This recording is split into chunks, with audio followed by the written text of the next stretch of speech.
Hey everybody, welcome back to Disco Elysium. Sorry I missed the stream last week. I kind of went on vacation, and this weekend, tomorrow actually, would be the first anniversary of Masterpiece Arcade Gaming. So, been doing this for a year. I'd like to think I'm getting better. I got a new microphone, and I think it works a lot better for what I'm doing. And so, without further ado, let's trigger the end game for Disco Elysium.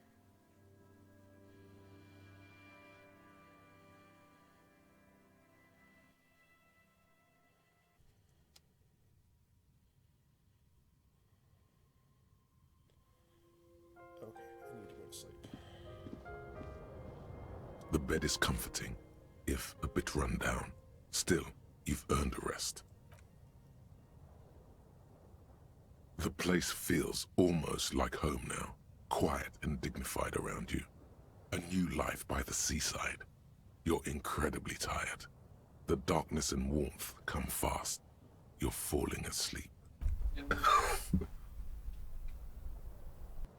It's easier this time. Drifting off, your head has found a comfortable indent in the pillow. Your legs and your torso feel like lead weights sinking to the bottom of the sea until they're suddenly light. This respite, you've earned it, brother. Bask in the darkness.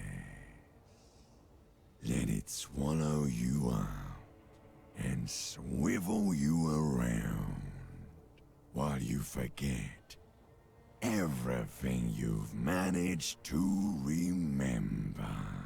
Is this the last dream? No, this is the one before that. We'll just keep cycling it for you if you don't mind. As long as we can. Spin it like black yarn. Enjoy it while it lasts. Thank you, Darkness. Thank you. You're welcome, Harry boy. You earned it. After centuries of darkness, the alarm rings. But what's this? You actually feel rested. There's no time to cuddle with your pillow, however, or as much as shiver from the cold. The world awaits. Go.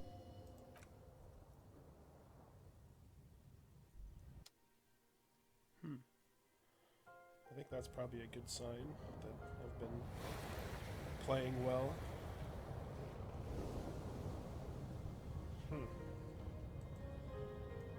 Why isn't he in bed though? That's kind of weird.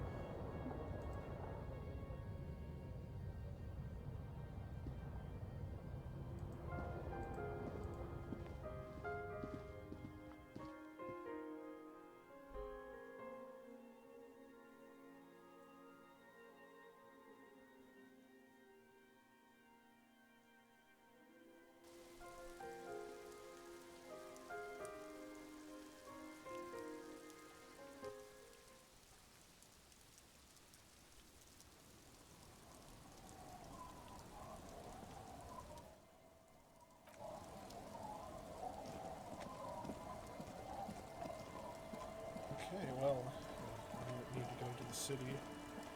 I just need to get this over with.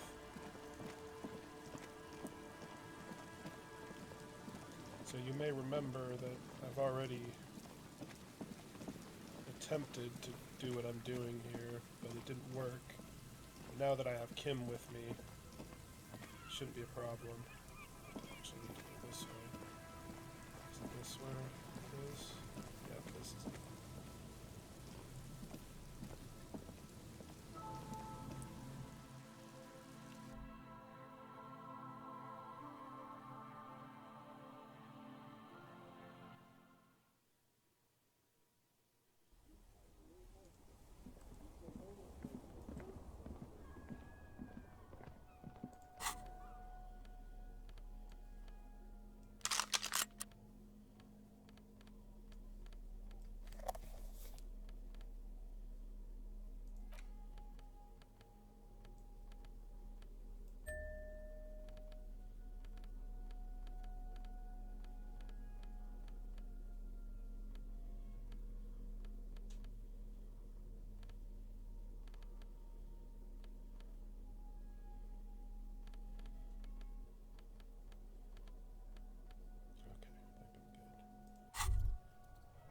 Holding the gun feels natural and satisfying. It's like an extension of your arm, the polished wooden handle almost fusing into your palm. I think my hand recognizes it. It reminds you of the day you first held it, with fear and respect, hoping you don't have to use it in vain. The sun was out in Jamrock. It was so long ago. This gun, Sunrise Parabellum, will be the only thing standing between you and the all-consuming nothingness that threatens to eat the world. Sheathe it and wait, Herald. It won't be long now.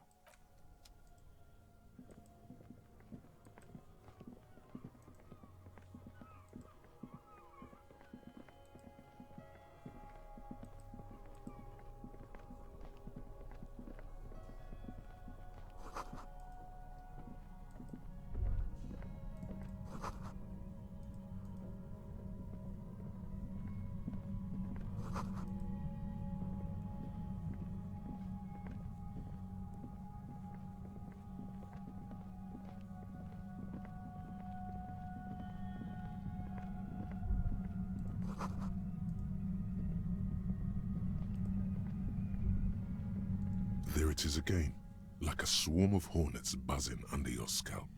A strange tingling you can almost smell. Lieutenant, do you feel something? No. What do you mean?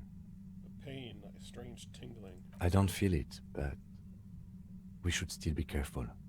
There were footprints back there, and I'm pretty sure they were fresh. Hold on, you really don't feel anything? No, but you are the sensitive one. It's not a quib. The situation is dangerous. I saw them too, footprints with the white sole worn smooth. Looks like our suspect. If she's in here, we need to plan our next step carefully.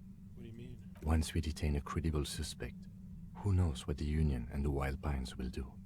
We'll set in motion events we have no control over. You will upset the balance of power in Martinez. The deadlock between the company and the Union will destabilize. This part of town is a fine clockwork puzzle.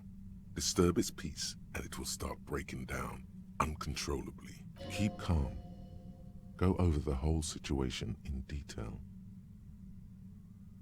We found out Everard's plan to take the harbor. Maybe we should just tell Joyce about it. I leave that to your judgment. You already know what I think about cross-pollinating information like this. It's dangerous, but... He just can't be sure. Maybe it will yield something useful. How bad do you think things could get? Well, we are not responsible for what we can't predict, are we? I don't think the entire city will be razed to the ground. If you can't predict it, there's nothing you could have done.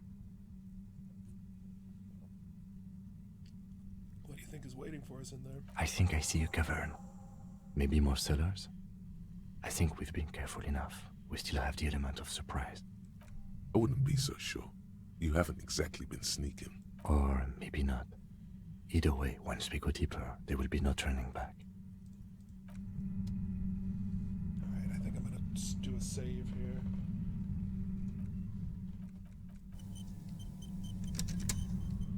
Just in case. Is there anything down here?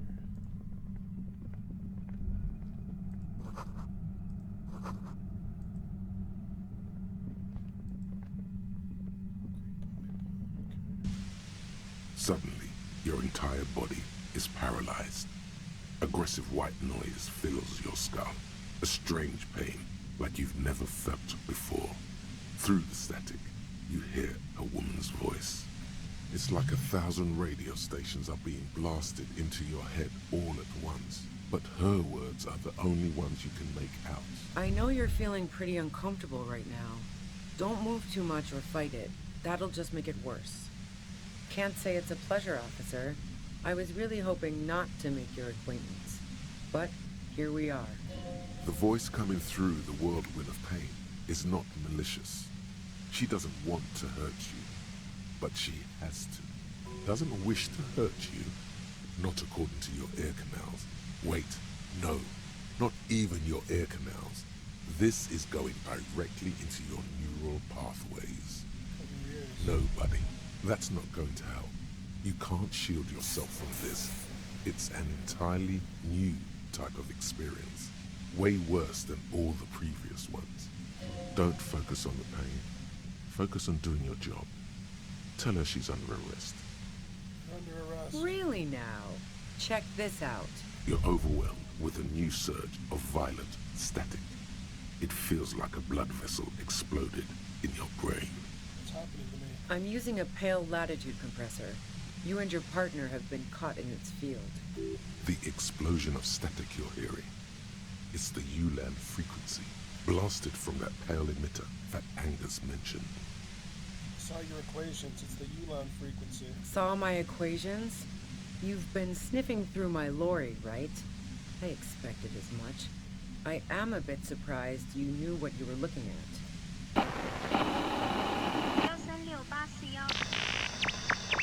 136813193。 A pale latitude compressor is used to sort of make the pale more manageable.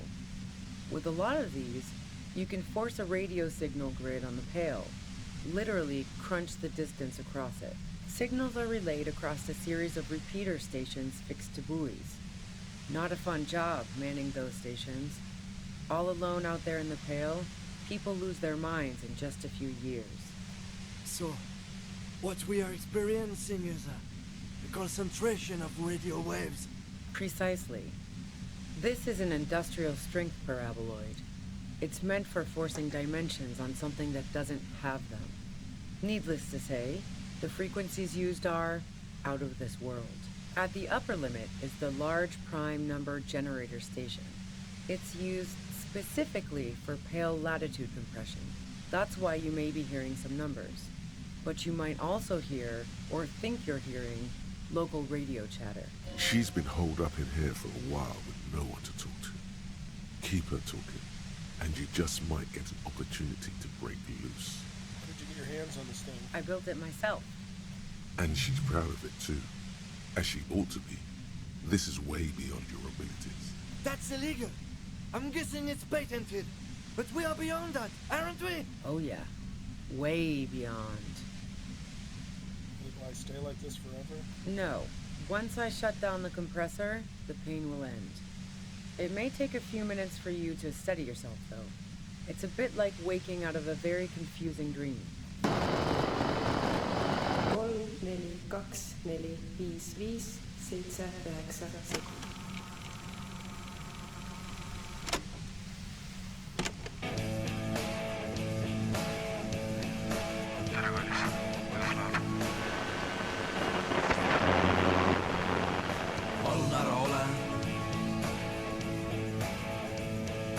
Omettini Villas. Tudruk. 446444822。 You experienced the compressor yourself? Yeah, I stuck my head in there before using it on you. It seemed like the ethical thing to do. Can't say that I enjoyed it. The field was weaker, but I can imagine what you're going through. This is all great, but let's talk about the man who's killed. Yeah, let's not talk about that shit. You were hunting me and fell into my trap instead. That's all there is to say about it. So she thinks of you as hunters, not cops, and of herself merely as prey. Please, could you turn it down so I can ask you something? If you've got something really important to say, you can do it through the white noise. 2, 3, 6, 1, 8, 9, 2, 8, 1.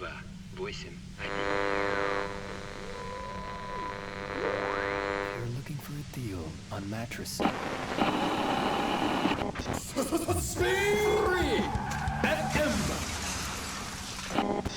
Box Gold B School 6 22971047302819.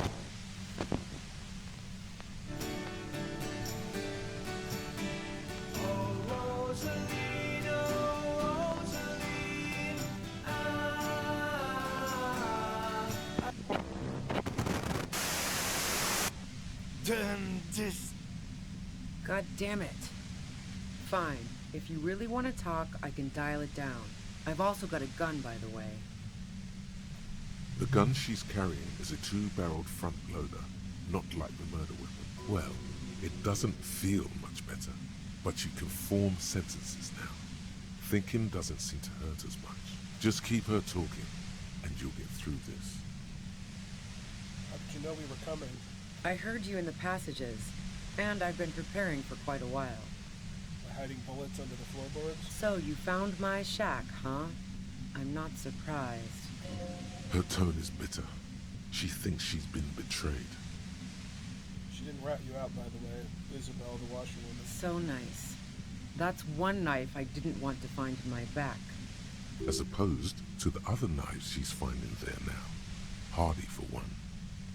You're desperate, aren't you? I was. Before I caught you in the pale latitude compressor. I'm fine now. That's her admitting the bullet was an emergency exit. It was dark in the shack. The waves outside had calmed down. She looked at the loaded gun. Then she cracked the barrel open and took the bullet out.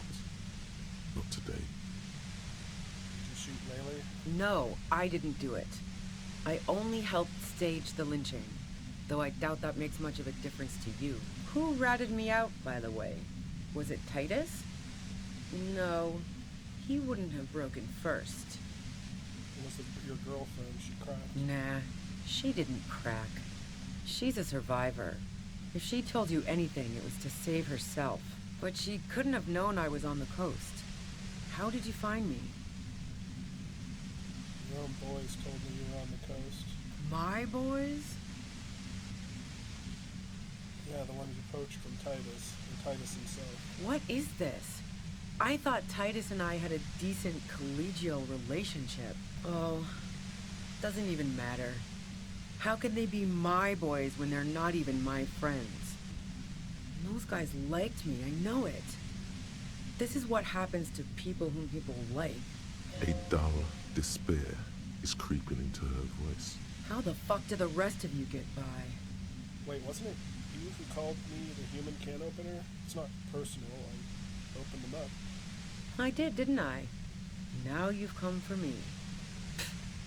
Fuck them all the same. That did make her forgive them. A little. I do it by asking questions, and I have some for you. Like what? I already told you I didn't do it. A strong moral compass. She still wants the opportunity to make a case for herself. Would you say that Lily was a likable person? I didn't like him. Hardened mercenaries aren't particularly likable types. So you feel protective of the Union? Yeah, sure. And I didn't like Wild Pines sending in those foreign hirelings. Me and a fuck ton of other people around here. She didn't hate him, okay? I'm listening. Do you have an alibi for when Lele was shot? Man, I was with the boys the whole night. I hope they at least bothered to impress that upon me. They did say you'd have to take a really long leak, 15 minutes. Yeah, and I'm sure they also made some funny remarks about it. They always do. I've driven a lot of long haul and chugged a lot of beer, man. Can't do either without some power of mind over bladder. And anyway, that wouldn't have been enough time. No one takes a 15-minute leak. Look, fuck you, man. I might also have stopped by the bar. She speaketh truth. You have a gun. And? Where'd you get it? The gun store. What gun store? Trigger Happy Jacks. It doesn't sound like the name of a real store. What did you think? That I'm going to squeal on my gun supplier? Sorry, I'm not that kind of gal. It's a front loader. Do you have another gun somewhere? Sure don't. A breech loader? No. This is such a wipeout. Do you collect guns? Maybe old rifles? No, they're not practical. Break too often. There's other evidence I want to ask Yeah, about. evidence. You're running drugs through the Union, or for the Union. I've been through your morgue. So, Heart of Gold Tommy fucked me over too. Never trust a musician. That really comes as a blow to her. No, he didn't. I found my own way in. Okay, great. You got into my lorry on your own. What now? You're going to arrest me for drug trafficking? Beneath it, she's relieved Tommy didn't betray her. You're a criminal. I can't trust anything you say. That's your prerogative. You had a financial incentive to kill the Merc. No. Gifts of flowers and candy aren't really my style. I think that was the wrong line. Man, it's to get away from all that murderous shit that I left Jamrock, my previous employer, for the union. She deliberately avoided naming the mob she worked for. You might be able to find this out later. I got lucky being a dispatcher. Never had to do any of the really dirty work myself. This gun has only been used for self-defense against serious scum. There. It's going to be easier to reach the machine now. But you're threatening us with it. Based on what I've heard about you, you are serious scum. Okay, let's take a step back. Yeah? Where? More questions before doing anything. Who killed the merc if it wasn't you? How should I know? As I keep saying, he already had a bullet in his head when I got to him, and there hasn't been any useful gossip over the radio. Those rings around her eyes, her tired voice. She's been staying up late, listening in on the conversations crisscrossing Martinez. Police radio? You've been following the case? Who hasn't? You know, I can still see him there, in Claus's room, lying on his side. He was still warm, but the bluish light coming through the broken window made him look as though he'd been dead for a good long while. If you didn't kill him, why hide? I saw you roll into town. I wasn't about to stick around for questioning by a goddamn La Puta Madre agent. So this is what she was scared to tell Titus. This cop. What do you mean, La Puta Madre agent? Yes, you. Everyone says you're his peon, his human can opener. Oh, fucking me. Fucking hell. And why me? You hear through the white noise. It's especially bad suddenly. Felt like a vein exploded. Who's everyone? How do you know this? Everyone in Jamrock. The cops, the criminals. Why do you think I'm holed up in here with a goddamn death ray waiting for you? If she knows that about you, she must know your real name too. Tell me what's my name. If you know that about me, you must know my name. Harry Dubois. One corrupt motherfucker with the disco pants and a funny tie. Agent to La Puta Madre. Did someone mention a fucked up tie? I call bullshit! You're too crazy to be corrupt! So she knows your name. That doesn't mean you're on the tape. Criminals make up bogeyman stories about cops all the time. All of this just means that you're effective. Criminals know you and are scared of you. I'm no one's agent. I don't even know who La Puta Madre is. Right. Sure. You don't know.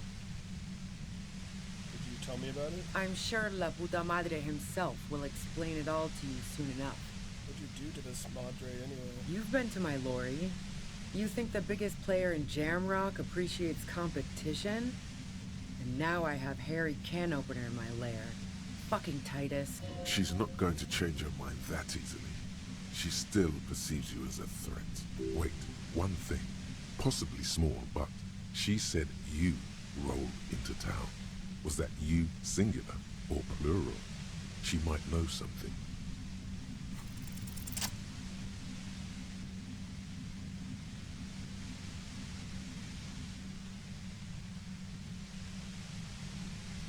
If I lose any more health, I'm dead, so I might as well stop the machine now or have a chance. You did it. The compressor lies broken on its side. Double sixes. It's quiet in your head again. It still hurts like hell, but... You're under arrest. She looks at the machine, assessing the damage. Her hand trembles. Oh, fuck it.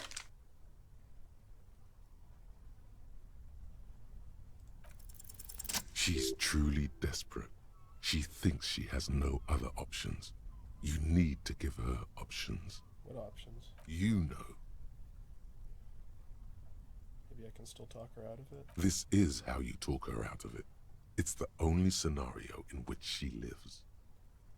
Please, just walk away. She stares at you, frozen, the gun still in her mouth, eyes filled with dark intensity. Then something shifts in her. Gratitude, doubt. She's still ready to go. Her neck and shoulders relax, and her grip on the gun loosens. Just fucking go, okay, before I change my mind. She runs past you, then past the lieutenant, and disappears into the darkness of the tunnel. Good call. Are you sure? Yeah, I'm sure. I would have done the same had I not been incapacitated. I think she didn't do it. Her tent. We should check it out. Anything around here to check out?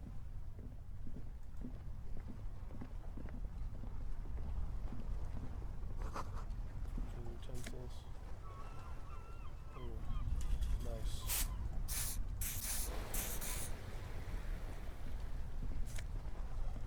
Money? Okay. Oh, this is the tent. The plain red tent stands by dispassionately.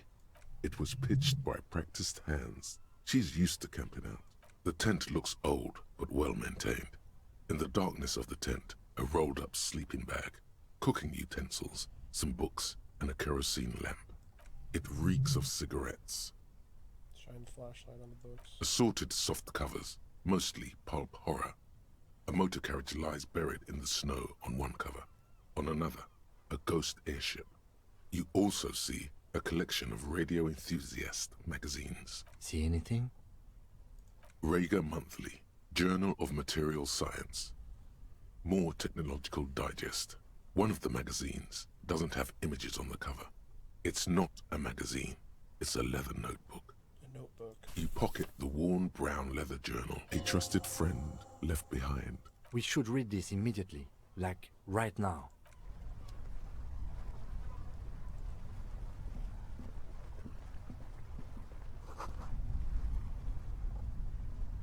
It's just the water. Okay. Well, let's take a look. A thick journal. The cover is worn like someone used to carry it around in their back pocket. It's made of full-grain leather. The lower left corner of the back cover sports an embossed brand name, Schneller. Schneller is a stationery brand from Gottwald, beloved among architects and engineers. She's got good taste and must have taken whatever she recorded here seriously. The journal falls open. About 2/3 of its ruled pages have been filled. The large cursive of someone who writes quickly and confidently. Perhaps too confidently. Many phrases and even paragraphs have been crossed out, with tiny corrections scrawled above and in the margins. It's a mix of logistical notes, diagrams, and personal reflections, all dated. It's good she left in a hurry. We could learn a lot from this. What kind of logistics? Hard to tell exactly. It's mostly noted down in code. Looks like contact information, quantities, directions. There could be useful information about local operations in those notes. We have a junior sergeant at my station who's good with codes. I can give this to her after we finish this. This is new, actually. I don't think I ever did the journal thing. It's probably new to the final cut. What are the diagrams of? Esoteric radio technology. The most recent ones probably pertain to the latitude compressor, sketches, calculations of distance and density.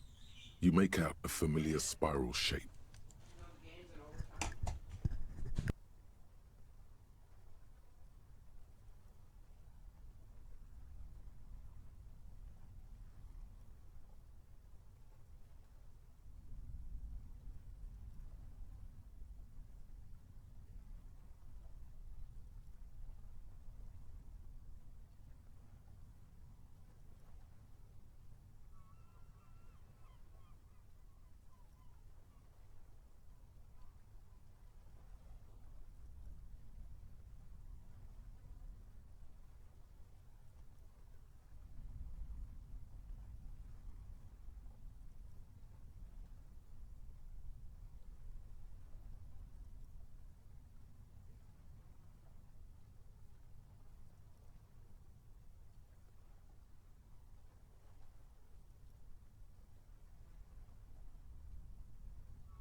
Sorry about that.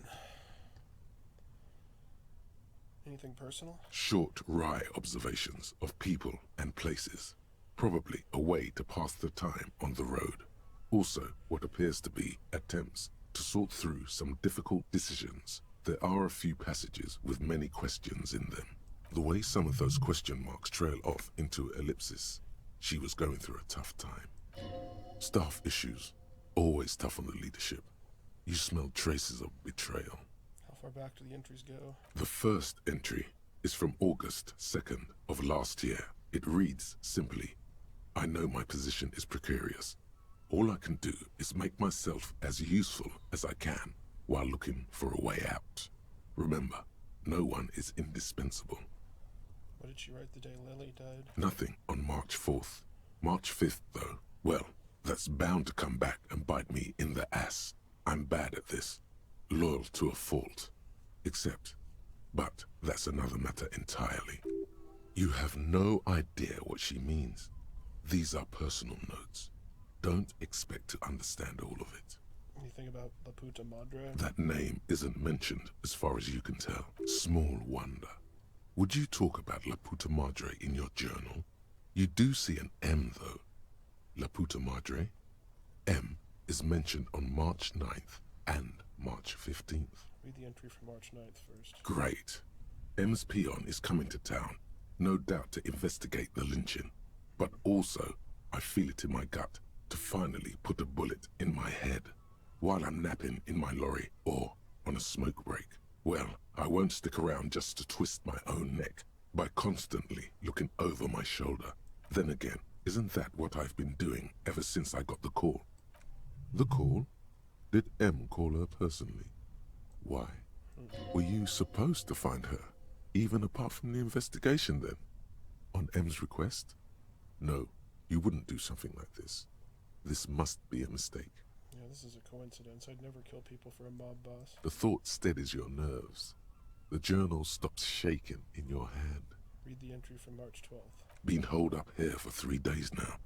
I'm used to being alone and all, but I don't know when I'll be able to leave, or if I'll be ratted out. They will rat me out, of course. I've made it a point to believe in the best in people, the boys, for example. But experience tells me, did M feel truly betrayed by me? I was feeling threatened. He'd have to know if he threatened people, they'd take measures to protect themselves. Even I know that. Economic measures, first of all. Gotta make a living, right? I can still hear his voice in the receiver. Taste the plastic. The entry ends abruptly. What's the most recent entry? The most recent entry is from today. It reads, even when I leave here, if I leave here alive, what's my next move? Staging a lynching is a crime, even if I'm not accused of murder on top of that. Forever on the run. Not really my idea of the open road. Man, I was really looking forward to winning. I just don't think she killed a mercenary. It's mostly a gut feeling, though, since we let her walk out without hearing her side of the story. That would be a first, or a fourth. But who's counting, he thinks. Very rarely does anyone actually get framed. If she didn't do it, maybe it's good that we didn't catch her. I wouldn't go so far as to say that. We have other reasons to arrest her. Besides, I'm not sure her life as a fugitive is going to be much better than with us. Especially if she has problems with the Madre. Kim, am I really a La Puta Madre agent? No, I don't think you are. Ask someone in your precinct if you want to be sure. Who is La Puta Madre? The head of a major Jamrock gang, specializing in drug production and trafficking. A very bad person. He's not 100% sure you're not indebted to this very, very bad person. And who do you think killed the Merc? Could have been Titus. Then again...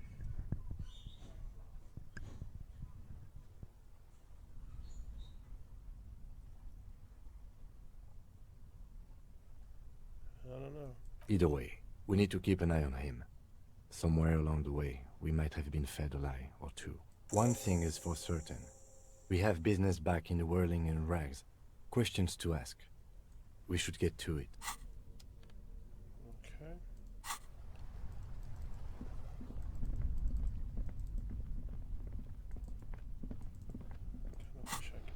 fast travel here. Is there any way? I don't think so.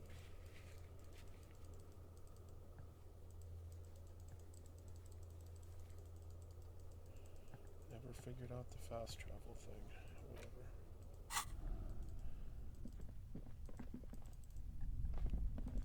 Wait a minute. Two things here. Probably just money. Nope, just money. I don't even really need money at this point. Ratan! Now is the time! Time for what? Oh, you will see. It feels like the tie is rubbing itself against your chest, like a cat in heat. First the spirits! The blue medicinal spirits! Grab the bottle and uncork it! It is time to unleash the other world! Wait, right now? Ruby's gone. I don't think there's anything to celebrate here. Hush, hush, Bratan. Now is not the time to celebrate. Now is the time to get ready! Trust me on this! This is what it's all been building towards! It's gonna be off the hook! Off all hooks! Slowly uncork the blue medicinal spirit. The bottle opens with a silent, mysterious hiss. The fumes rising from its mouth are as crisp as the northern winds. Now, Bratan, take me off! What? I didn't know I could do that. Bratan! Have I ever lied to you? Just take me off! Your fingers manage to undo the oily knot, and the necktie slides off. It looks so frail sitting there in your hand, weighing almost nothing. Now what? Now, put me in the bottle! But why? Trust me! Just trust me! You and I are gonna have so much fun it should be illegal! But that's too much fun. Just put me in the bottle, Bratan! I'm not gonna let you down! You and I are like the same person! Alright, put him in the bottle. As the necktie slides into the purifying liquid, large stains of grease rise off from it and float to the surface.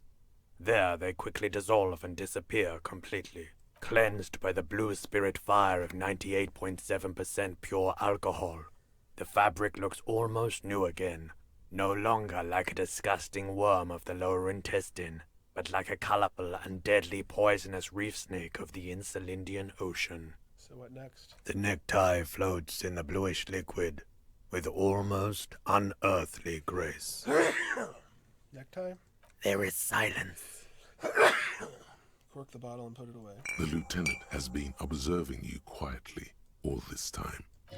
He's struggling to keep silent, but finally seems to give up. I've got to ask, what are you doing?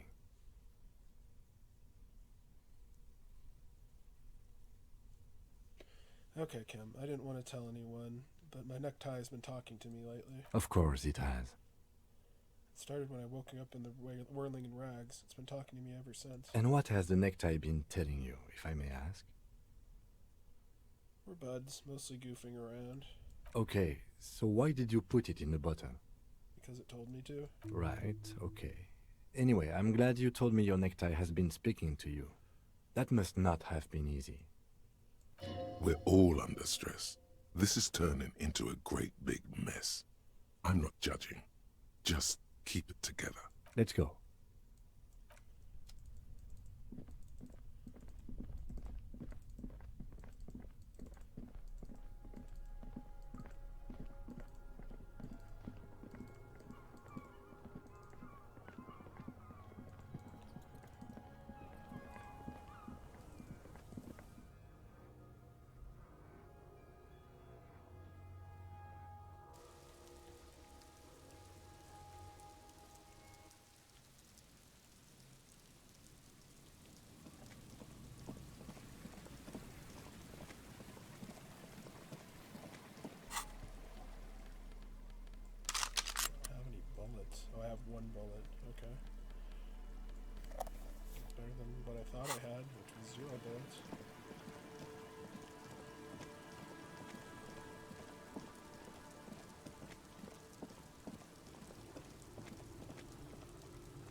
Stop. Now. It is time. Sounds ominous. It is.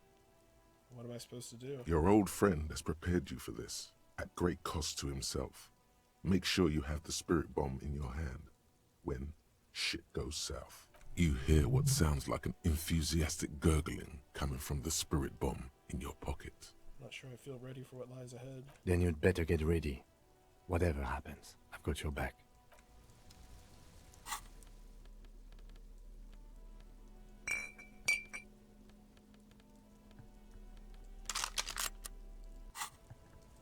Well, I'm ready for whatever goes down. I'm all out of shits to give, loincloth. Welcome to the fucking reckoning. Put your damn gun down. People are gonna get hurt. We need to talk this through. All right? Shut up! You're not gonna talk yourself out of this, loincloth shit fuck. This is the scab leader. His chest rises and falls under the ceramic breastplate. His fingers reach for the butt of his sidearm. This is a misunderstanding. Nothing irreversible has happened yet. You can just return to your unit and forget all about this. The Kypt is merciful, willing to spare us if we just forget about our murdered and humiliated commander. I think we should just kill everyone, Corty. You are all drunk. Come to your senses. You won't gun down 7 people in the middle of the street. This isn't a frontier town or a jungle outpost. Sorry, I got it. Easy, Lizzie. Let me handle it. I know guys like this. I'm sure we can come to a peaceful agreement. Ain't that right, fellas? He is facing overwhelmingly superior firepower, and he knows it. Peaceful. Nest in your abdominal cavity like a little wild mouse. The masked man's words are barely intelligible, but you can hear them. Fuck, there's a third one. How did we miss something like this? The lieutenant is genuinely worried for his life. You should consult him before getting in there. The big one is the damn scab leader. If this turns into a firefight, we should take him out first. A sound strategy. He's the leader. We're out of time. This is... The Mercenary Tribunal. What do we do? My plan is not to get killed, but we have to intervene. Stop. This is please. Get lost, comedian. You cops had your chance. Now it's fucking time for some justice. Pig fuck! I can see you're drunk. Ah, yeah! Welcome to the fucking party. You're probably gonna get killed too. I don't give a shit if you're cops. No one is going to kill anyone. Let's just put the guns down and talk like civilized human beings. With a wordless gurgle, the killer loads his long rifle. The leader gives a small nod to the helmeted man. Suddenly, the blue medicinal spirit in your hand seems to have a pulsating glow. It feels enticing somehow. All right! Endgame! Light me on fire and throw me in his face! Wait, it's a good thing you have an anthropomorphic petrol bomb. It really is. But you have to soften him up first. Present an argument. Even if it comes to a fight, it's a good idea to get under his skin first. I don't know about this getting under his skin. What if he gets under yours? I'm barely keeping your hand from trembling here. Who is that? I didn't know you had a third guy. Rude. Rude is the killer. Rude, the killer, Hohen Cloven. All of you cunts inside out. What was that, Road? Rip you open. Perhaps it's for the best. Him not talking too much. The killer? The gunner. The raddest. The killer. What do you think he does? There, on the rim of Owen Cloven's helmet, you count little stick figures. 19, 20, 21. About 50 little stick figures. All of them black, plus 2 little white ones in the end. These men served in Seminai, the native islanders.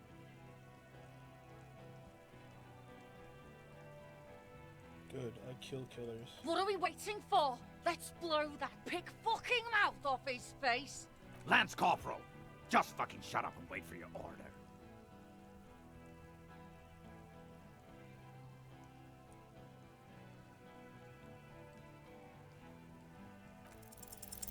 Dangerous. Ask about him first. You don't want personal facts about his dead friend coming out of your mouth. He has to start it. I knew you weren't a goddamn scab leader. Yeah, I don't fucking act so well. Laylee had a hard-on for making faces for you natives. Fucking food aid shit. That shit is done now. Trigger time. Who are you, Cordy? Sergeant Major Raoul Cortiner, reporting in to burn this fucking mud hut to the ground. As he moves, the interlocking pieces of his armor click. Softly. Click, click, click. The realization comes to you, like a picture puzzle coming together. His name is Raoul Cortiner. The dead man's name is Elise Cortiner. He's brothers with the deceased. No, probably foster brothers. Elise was put into a foster home, remember? For killing, maiming, and humiliating our commanding officer. You're all sentenced to death by lead. Cortiner, I knew that name. Roland Ellis Cortiner. Sorry about your brother, Raul. He wasn't my fucking brother. We just grew up on the same farm and got beat into place by the same sick fuck. We were foster brothers, I know that. You don't know shit. Lance Corporal, why don't you? You lost him. Quick, don't let him finish the sentence. His parents left him in a fucking leaf compactor. Who? Laylee? Yes, when he was small, just an infant. We researched him. We contacted the ICP and looked at his birth records. That was in there. And other things. They fucking put Laylee in a leaf compactor, and now these cunts finished the job. There's real anguish in his voice. A drunken sadness suddenly engulfs him. Memories. It's a mindfuck, Corty. He wasn't put in a leaf compactor. They're making it up to fuck with us. Major, permission to... Open fire. We can't have that. Interfere now. Listen, you're Laylee. Everyone says good things about him. He was a talker. Fuck do you mean, talker? We've heard testimony. People say he was charismatic, a nice guy to be around. Yeah, he liked to chat up the natives. Share leaflets, squeeze a bit of kip-tass here and there. Great fucking idea that turned out to be. If Laylee was here, he would spare the lot of you. Maybe shoot one for show. But me, I'm not a big fan of public affairs, Clay Monkey. I'll gun every one of you down for what you did. Ready to open fire, Major.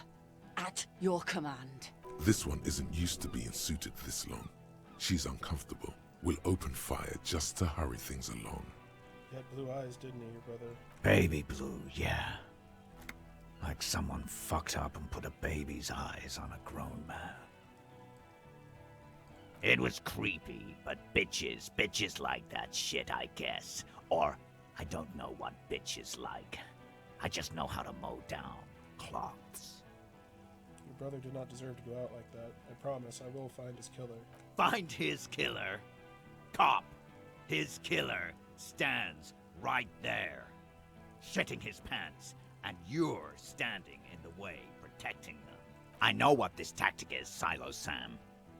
You're gonna die for them. Right here. Today. Big talk, but that leaf compactor won't leave his mind anytime soon. It's a small thing, but it got him off center. Listen, they didn't do it. Yeah? Who did that?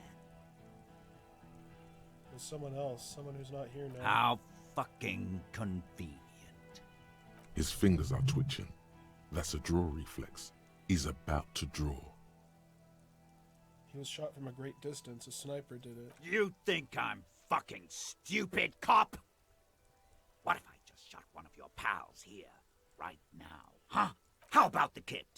Tell me, with a magic fucking sniper one more time. Listen, please. This cop and this drumhead court-martial won't decide who... The Hardy Boys confessed to hanging him, all together. Titus said, we took him out back and hanged him. He said it loud, in a public place. Wait, they didn't confess. You're lying. DePaul heard it. You heard wrong. Your friend wasn't hanged. He was shot. We found a bullet in his head. When they confessed, they were lying. Fucking liars. The shot rings in your ears, a low, tinny ring. Then the Hardy Boys yell something. The young woman stands and looks behind her. The shot has flown over her head, crashing a small pane of the glass window behind her. I missed. I know what I heard, Corty. They said they killed him. They said it was a good way to end a Sunday night. That doesn't sound good. You need to change the topic now, or there will be another shot. What topic? Shots have been fired. Act before it's too late. This was a close call. International something. International law. Don't say it. But now you stood there scratching your ass for 1.5 seconds. You think this helps things? Oh no.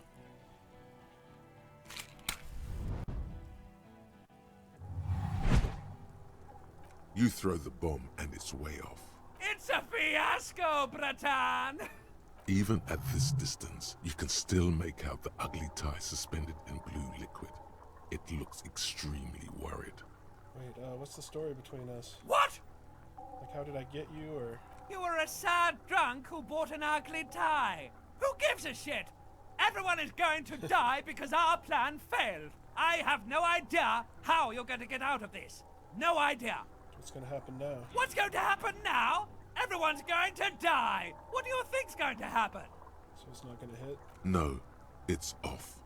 Way off. I told you. This is it! I'm gonna hit the ground and burn away now! Most of the people in this yard are gonna die, if not all! Probably you too! It's a complete disaster! Get ready for a world of pain, man. No, not a disaster. Weave this into the story of you. Walk out of its ruins. Save those who still can be saved. I'm on your side. And the lieutenant, too. And the men behind your back, drawing their weapons. You can live. You can get out of this. I'm sorry.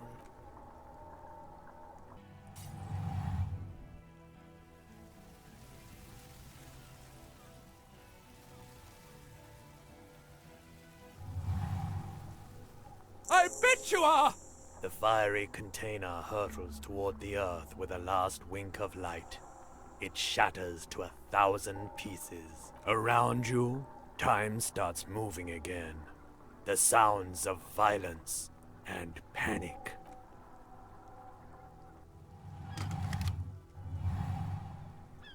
To your right, the killer raises his rifle and takes aim at you. His moves are steady, but the long barrel of the rifle sways slowly. An Easter AR-FA-7, built for taking out light armored vehicles. It will devastate you.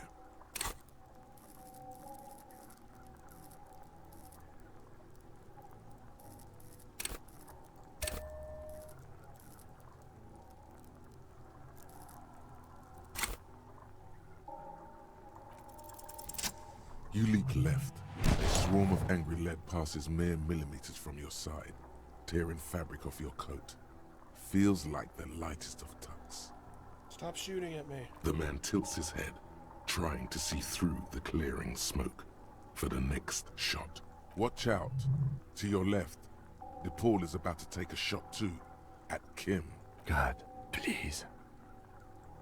He's aiming for the eye slot in Rude's helmet. An extremely difficult shot. 2 shots ring at once. One from the lieutenant's pistol, and the other from the balls. It's aimed at the lieutenant, but it misses. You hear a scream behind you. Kim, did you hit the rifleman? Blood gushes from the helmet's eye sockets as Rude staggers back, disoriented. The sounds coming from his helmet are not human. An unbelievable shot from the lieutenant. Who screamed? Glenn, dying in a puddle of blood behind you. His mangled torso has 2 gunshot wounds. Blood gushes out of them like red geysers. Oh God, watch out!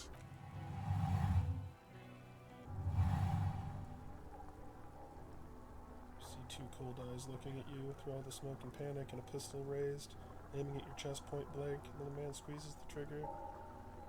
A look of happiness. His eyes seem unnaturally bright, shining like stars. Something in the fear must distort him somehow. He is evil, and the end. Here it comes. Death.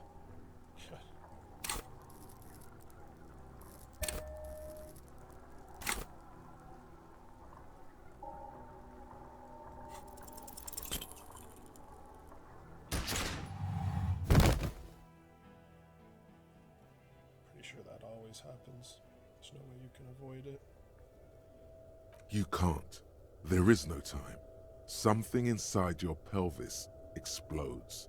Your entire lower body is on fire, and your legs can't support you. You fall down like a rag doll. The pain is too immense to scream. It pushes the air out of your lungs. Everything goes dark. A distant blur as you recede into it. Listen through the darkness and the pain. The Hardy Boys are yelling. Someone is running, jumping over you. In the background you hear gunfire shatter glass, and then a man in pain. A familiar sound.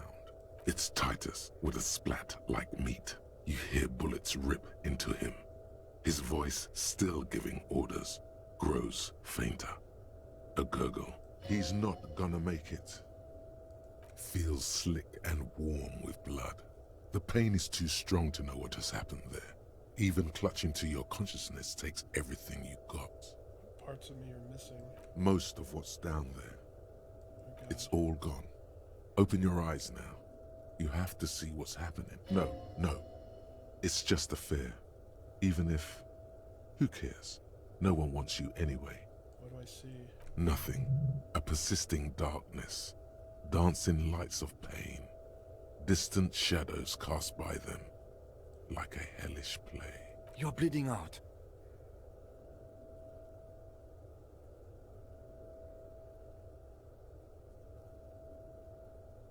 Live fast, die old. Yes, keep talking.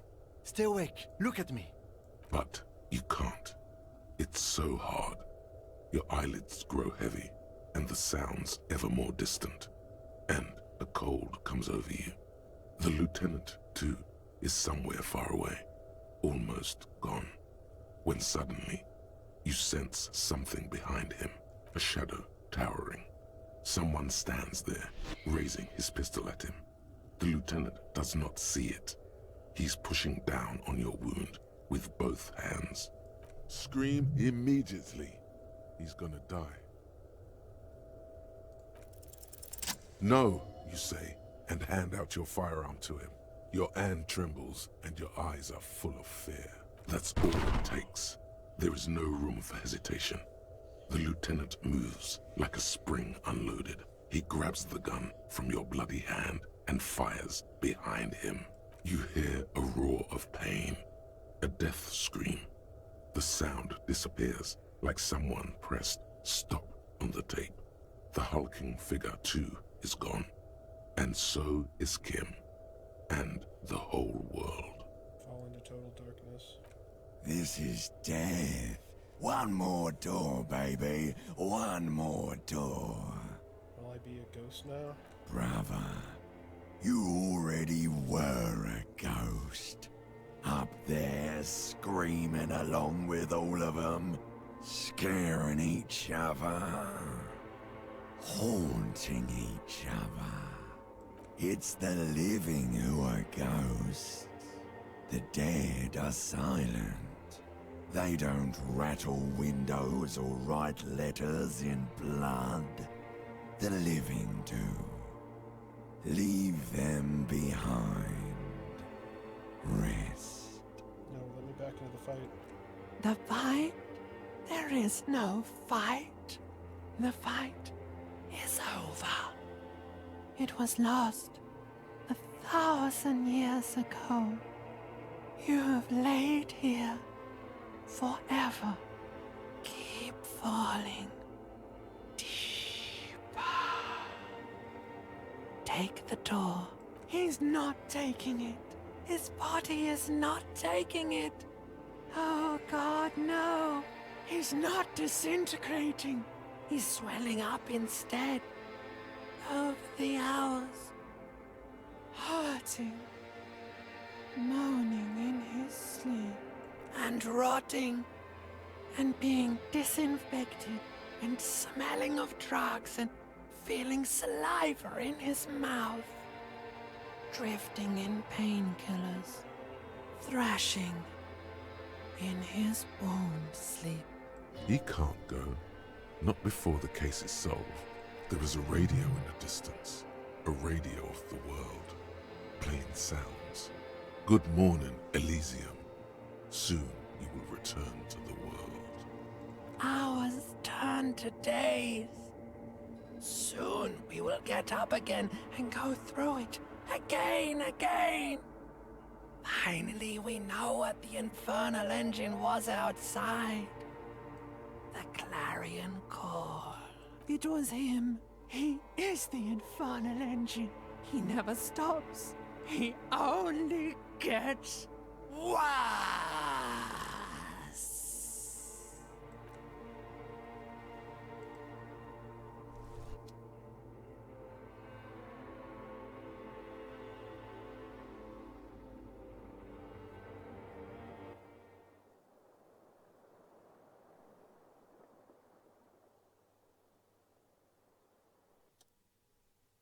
You see the lieutenant's familiar shape in the orange jacket. It turns double, then triple, from the pain. Sunrise, Parabellum.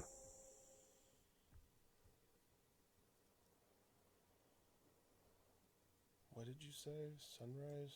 Sunrise, Parabellum. Sunrise, prepare for war. It's an old revolutionary saying. Isn't that written on your... My gun. It's engraved on it. Cops like it. Is it war today? The gates of the harbor are boarded up. The streets are a little more empty. Apocalyptic violence is yet to erupt, I am relieved to say. I think we may have held it off, for now. Barely. Ouch. That's right. Ouch, indeed. The room, it's clean. Mr. Gart cleaned it. It took him an entire day. How long have I been out? 2 days, in and out. You've been up enough to take Dramamine and curse. And drink water. What happened? You tried to throw an improvised petroleum bomb. It missed. Then you said, "It's a fiasco, Bratan," in a funny voice. A firefight ensued. The time made me do it. The lieutenant does not answer. Instead, searching his coat pockets for something. What happened then? As retaliation, their rifleman tried shooting you. He missed, or you dodged. I dodged. Then I shot and wounded him, while Glenn took a bullet in the spine. It was meant for me. Glenn did not survive. This is not the first person to die in his place. He goes on. Titus, Fat Angus, and Theo charged. Angus and Theo died before they made it to intensive care. Titus died in the hospital. Yesterday. Alain and the young musician, I forget his name, they are all that's left. Titus is dead? Yes. You were bleeding out by then. You warned me. I was able to disarm Cortana before he got the jump on me. Thank you. Although... I was not able to kill him, as I should have. Crenel took him. A stray bullet killed the Pole, though. And that's what happened. Titus is dead? Yes. Thought you only smoked one a day. This is the one. And the major? He's in a private hospital across the river. Crenel claimed him from the local butcher shop where Titus died. Turns out he's insured. We won't get to him anymore. The good news is he's not coming here either. I did some damage. How many casualties on the Union side total? 5. Glenn, Theo, Shanky, Angus. The fat one. He took a lot of bullets. And Titus. And that's... All.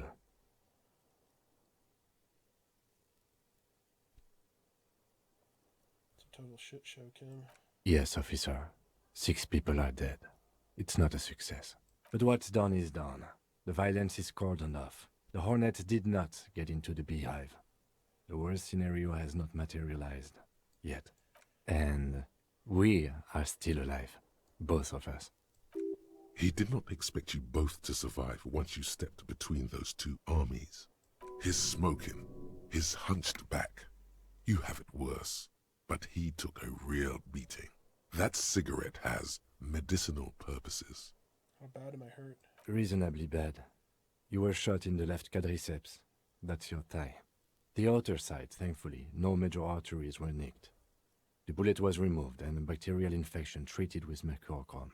Can I walk? We will see. If it's possible, then by pure willpower alone, you are going to have to become a psycho-locomotor.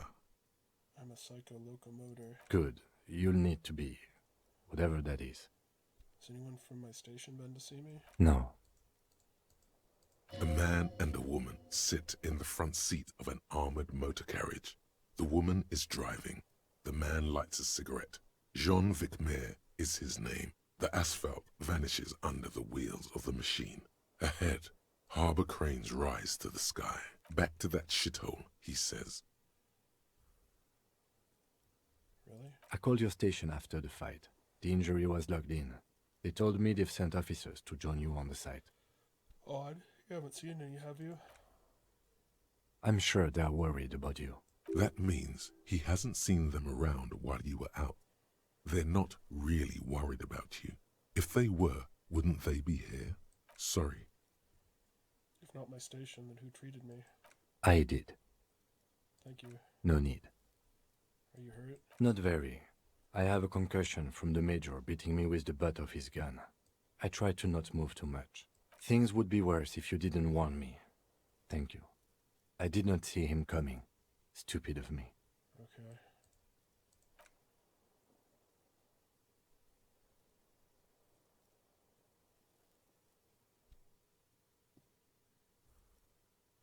Easy now. How are you?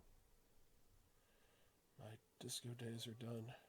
Your disco days should have been done quite a while back, Lieutenant Efrater. What happens now, Kim? I honestly don't know. You don't know? We can't talk to Everhart. The harbor is in lockdown. Everyone in there is outside our grasp now. And Joyce has left too. Joyce is gone? Yes, she left yesterday morning. To meet the board of Wild Pines, or that is what I've heard. There's a pin somewhere in the machine that keeps Connell from sending in a death squad. Maybe it's her. Maybe she kept her hand. Either way, Ruby's gone. And Claudia too. We really should have arrested her, you know? Wait, Claudia's gone too? Oh yes. She left 20 minutes prior to the tribunal showing up.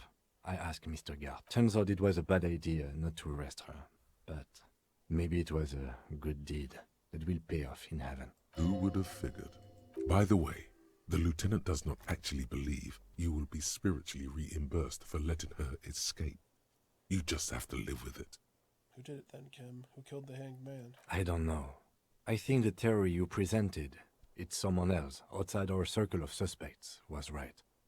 It better be. Everyone within the circle is either dead or gone. Honestly, I think our investigation has not produced a single credible suspect. Okay, so once more, Claudia has escaped? Absolutely. There's no other way to go about it. We screwed up. He's made his peace with it. He's had time to do so. This is because I'm La Puta Madre's peon, isn't it? Don't be narcissistic. Half the cops in Revachol West are his peonies. Even if you are, it is not a decisive factor in this case. That does make some sense. The fucking Maybells, Kim. The flowers. What? They were on the roof. I did not catch them. Fucking Butterfingers. Every piece of garbage in the city is not connected to the case. You don't have to catch everything. He's wrong. No, Kim. Every piece of garbage in the city is connected to the case. Okay. There's still a 28% possibility the shot came from a distance. We should go upstairs, rethink the ballistics in situ. I agree with this. What else? See? There's that. You can do ballistics. An antique bullet from a Belle Margrave 4.6 millimeter. How hard can it be to find one? How hard can it be? It's extremely easy. There are thousands lying around from the war, all completely unusable. It's precisely how easy it is that makes that bullet useless. There are all these old bunkers and Western caches, Revolutionary era. We could find thousands more if we wanted. All of Revachol is full of them. But they seemed so mysterious. I can't believe they're fucking useless. No need to be melodramatic. The miracle hasn't happened yet. It's not over yet. He does not know what to reply. Looks out of the window, then back at you. It's morning outside, you think. You know what I think about solving crimes? He arches his brow. The ceiling fan patiently spins overhead.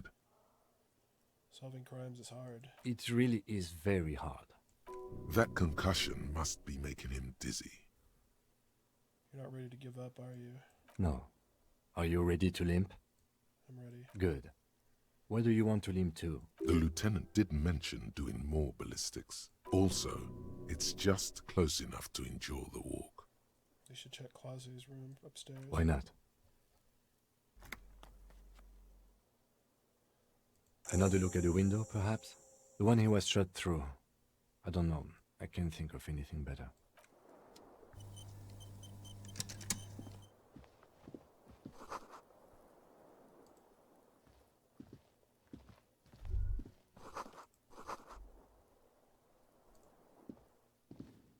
The bathroom mirror has been wiped completely clean. You see the reflection of yourself in the mirror, the expression fixed to your clean-shaven face. You're still not accustomed to it.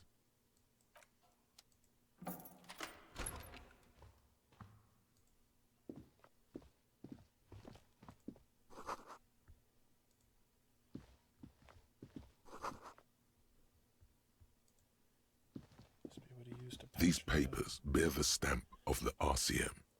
They appear to be fragments of the lieutenant's paperwork, half finished. You make out notes on this and other recent cases. I had Gart open the door to your room. You were running a low bacterial fever the first night. Thank you for keeping this thing alive a little longer. It would have been easy were it not for my concussion. We both got lucky, considering the odds we faced.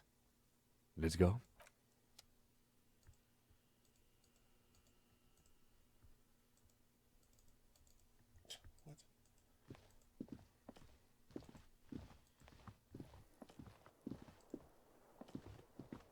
The fan stands still.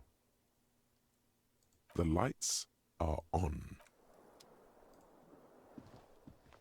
The bed's a little nicer now.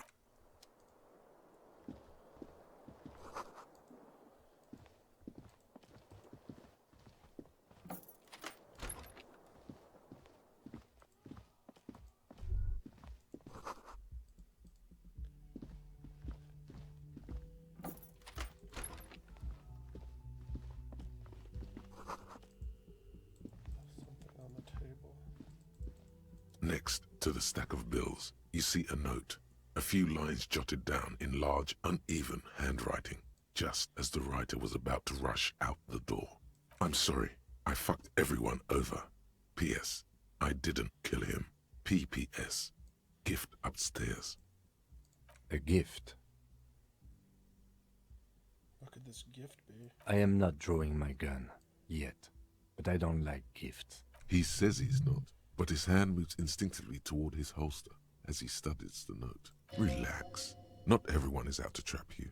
Seems she left in a hurry. It's hardly surprising. You look at her rough, jagged handwriting on the note. She was in a rush, but not panicked. Deliberate. Focused.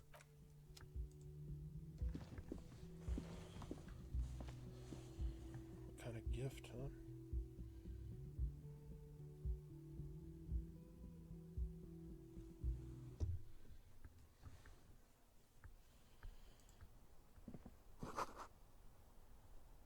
Red thread. Maybe that's the gift. You see the same two neon-lit shapes, a man and a woman, only now a red thread bisects the room, pointing from the antenna outside to the cupboard on the wall. This is ballistics. She's left a trajectory for us.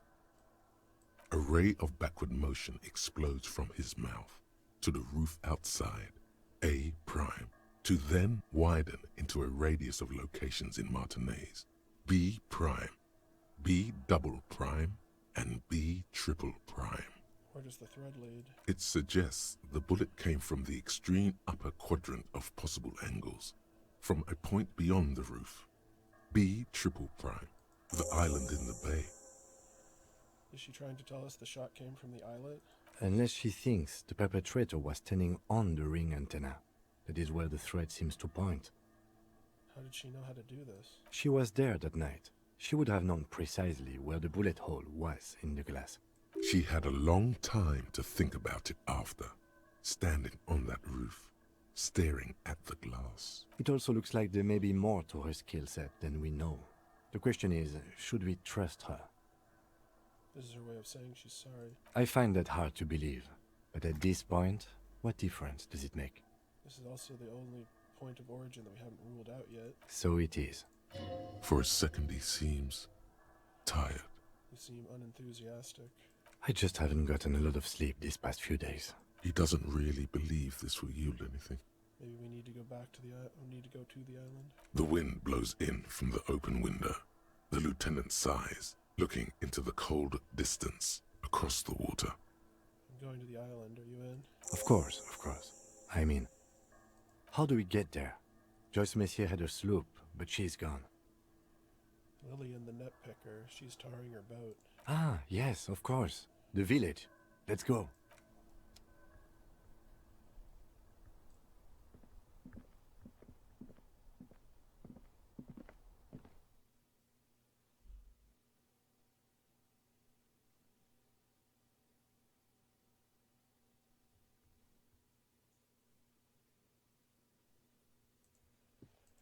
This part's kind of like the epilogue a little bit.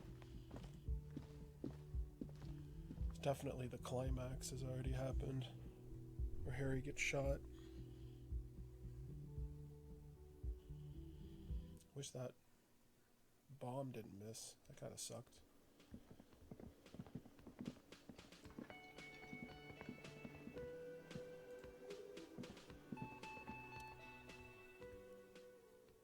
Oh, you're up. It's good to see you back on your feet. Did you like your room? I cleaned it for you. Could have used more work. After all, I just took a bullet for this place. Really cool, man. Yeah. Entitlement. Everybody likes that. Everybody likes an entitled person who doesn't know how to say thank you. You know, I was about to not mention the clown circus you did out there, throwing petroleum bombs and whatnot. But since you feel entitled to nice things, here's the truth. You sucked. It was reckless. Also, you and your partner are staying here free now. I'm not gonna let you ruin it for him. This establishment supports cops. Even cops like you. He thinks it weak to renege on the courtesy he already decided to pay you. Moral superiority is important to him. Thank you, sir. And he appreciated the clean room, by the way. He just likes to act like he doesn't. Well, anyway. Where did everyone go? Oh, you know, people don't tend to stick around after shootouts. Turns out they're not good for business. What happened to the man with the sunglasses? I don't remember everyone who comes here, and many people wear sunglasses inside lately. Must be a fad. By the way, where were you when that happened? Where was I? How do you think I know the crazy shit you pulled off out there? I was there, out on the balcony, protecting my establishment. That's actually true. You remember him from the corner of your eye, right behind you on the whirling balcony. So, yeah, I guess I'm what you call a badass. It really took courage.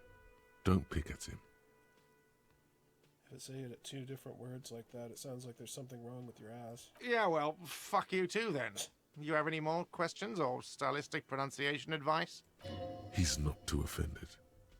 The experience has changed something in him. Alright, thanks. No problem. They'll come back. They always do. Goodbye.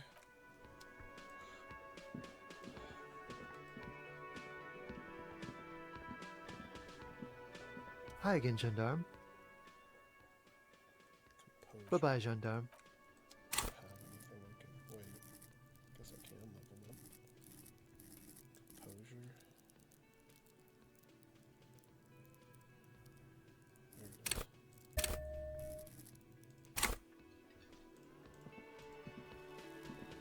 is. Hi again, gendarme. Could he be a member of the homosexual underground? Oh boy. Yes, this man is definitely one of the homos. I've seen them homos with my own eyes. Just pointing it out. We're not talking about some kind of cult with members here. You made it up. Are you part of the homosexual underground? The homosexual underground? Why, yes, I am, officer. Why? Do you want to investigate? Yes, I want to hear more of this homosexual underground you're a part of. Oh, it's a pleasure group. A Sub Rosa pleasure group congregating in cellars under the cover of night. Saturday night. Sometimes even Friday night. What about Thursday night? Or Thursday night. Sometimes the congregating doesn't even end. It carries on into our daily life. But why do you convene? What do you do? Oh, we're ambitious. We want to destroy the last vestiges of meaning, the last things people in Rebishol have to hold on to, the true symbols of security. The meaning of man and woman, mother and father, their marriage. Everything will be constantly shifting and moving under our rule. The future will belong to a circus of identities just spinning around, surreal and unreal. You won't even know who you are anymore. Does it have anything to do with disco? Yes, we listen to a lot of disco. Some say we engineered disco to spread our vision of a vertiginous, ever-changing society, where all there is a razzle-dazzle of gold. We are going to change the family unit with all this razzmatazz and finger dancing. And with mysteries. Of course, the mysteries are also of sexual nature, very esoteric. I do like disco. Maybe I should get into it. You can't just get into it. You have to be born into it. One is either already in the homosexual movement, or forever excluded from it. What if I can't remember whether I'm in or not? What if I can't remember anything about my life, aside from the fact that I like disco? Beautiful. Beautiful. That's exactly what we're looking for. Who knows, maybe you were homosexual in the past. Maybe all of that has been repressed. I have to say that you do look like someone who might be part of the underground. You have that very distinctive, I can't understand what's going on here look. Okay, I'll think about it. Do think about it, officer. This is going to be like a 20-hour mind project for me. 20 hours at least. Absolutely wonderful. A man like you can figure out his sexuality in a working day. It won't be 20 hours unless you want to enter the heightened realms of the phantasme erotique afterwards. It may be 20 hours or more, but that would be on your own time. Bye-bye, gendarme. Well, at least he wasn't offended.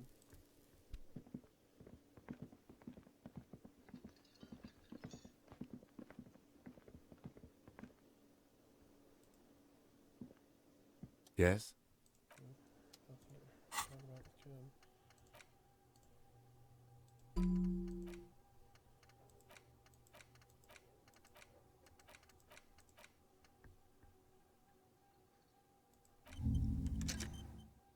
Hours.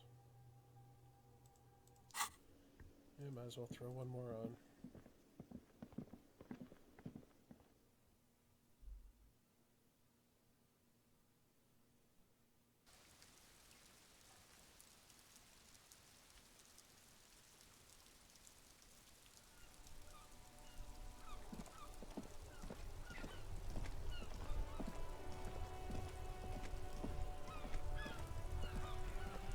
The graffito has been painted over the traces of the fight that took place here. It smells of blood and heavy fuel oil. This was Cindy the Skull. Looks like Cindy the Skull finally found words for her masterpiece. The lieutenant crouches, touching the fuel oil with his finger. Looks like it, yes. This is still fresh. It wasn't here yesterday. I smell heavy fuel oil. And blood. Some of it is even yours. Heavy fuel oil. Isn't that flammable? Are you trying to imply, Fingers? You could buy some smokes, light up a ciggy and throw it in there. You know, just to see what happens. See if it's flammable. It's better that way. Safer.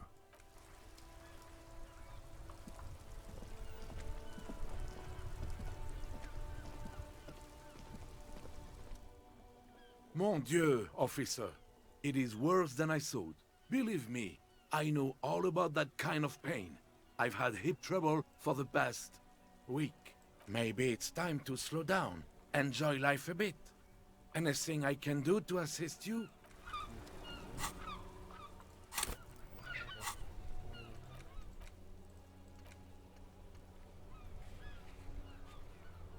Call your station to find out more.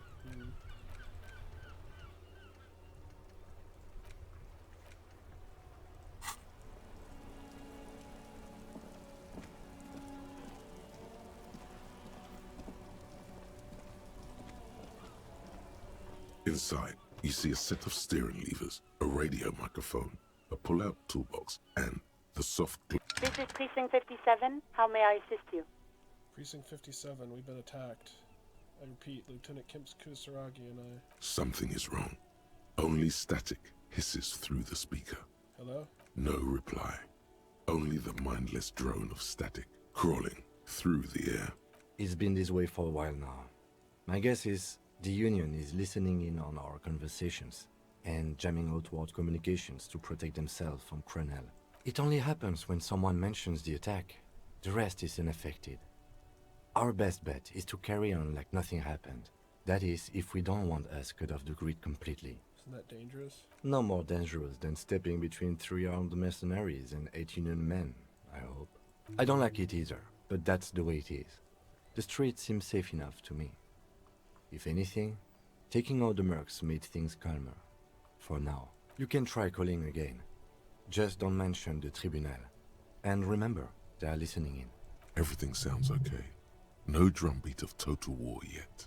If anything, everything sounds too okay. In the cabin, you see a set. This is Precinct 57. How may I assist you?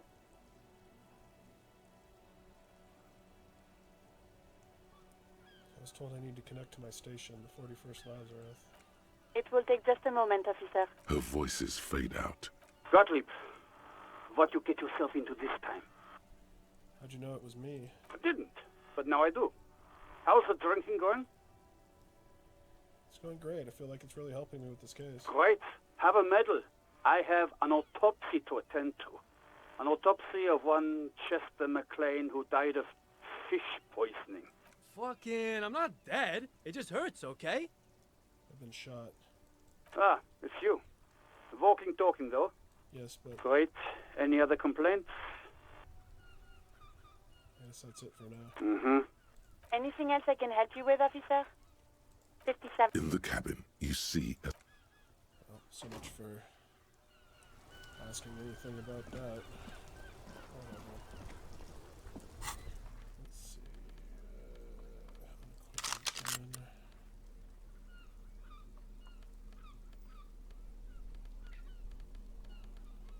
I don't have smokes.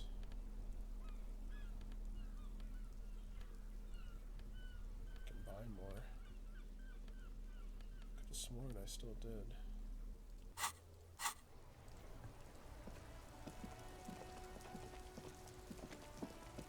guess I better not run anymore.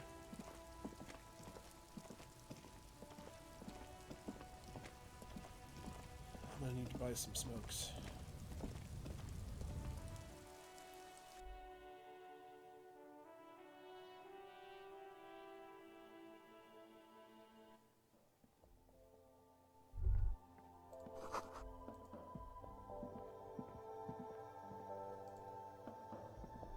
You see several packaged raincoats fill a low shelf beneath a display of croissants and...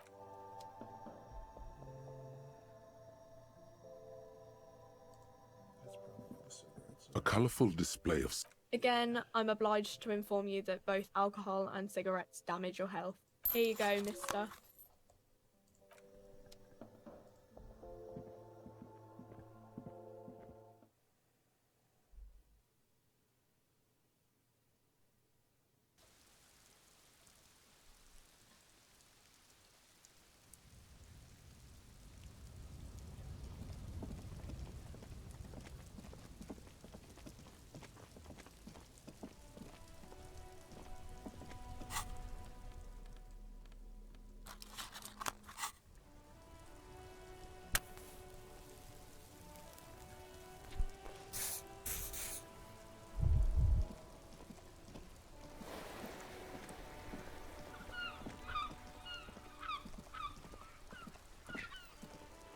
The graffito has... This was Cindy the Scar. Set back, Lieutenant. The fuel oil catches fire immediately with a low hiss. A bright orange flash across the surface of the lettering. The falling snow turns to vapor above the burning message, mingling with the black smoke. You've been policed, Martinez. The lieutenant has taken a small step back. He looks at your face illuminated by the flames and nods silently. Then the fire falters. The flames warmed him too. Not at all in a bad way. Let's go to that island.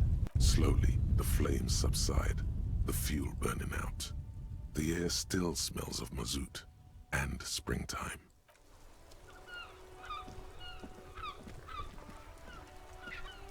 Time to go on our last mission.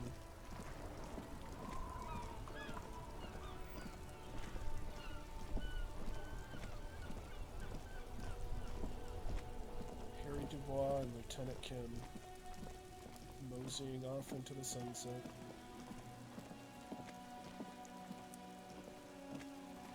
Broken but unbowed.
Officer, what happened? You're limping. Why are you limping? You look terrible. You're not limping. You're you. She sounds almost disappointed with you, reprimanding you for falling and hurting your knee. You seem angry. Why? Look at you. You can barely walk. I got shot in the foot. It was pretty badass. You would have liked it. Is this from the shooting in town? We heard gunshots. Not that we don't hear gunshots all the time, but they were closer than usual. There was an exchange of fire on Rue de Saint-Guylaine. It's nothing to be worried about, madame. You didn't only get shot. I dodged the second shot, so I can also get not shot. Well, good for you. You should see the other guys. They're all dead. So you're a killer. That's good, I guess. Better than being dead. I'm not a killer, I'm a cop. Aye. I guess you are. I understand that's how it goes. I have a question for you. Of course. Can I help you with something? We need to get to that island. That won't be a problem. It's wind still and the tide just dried.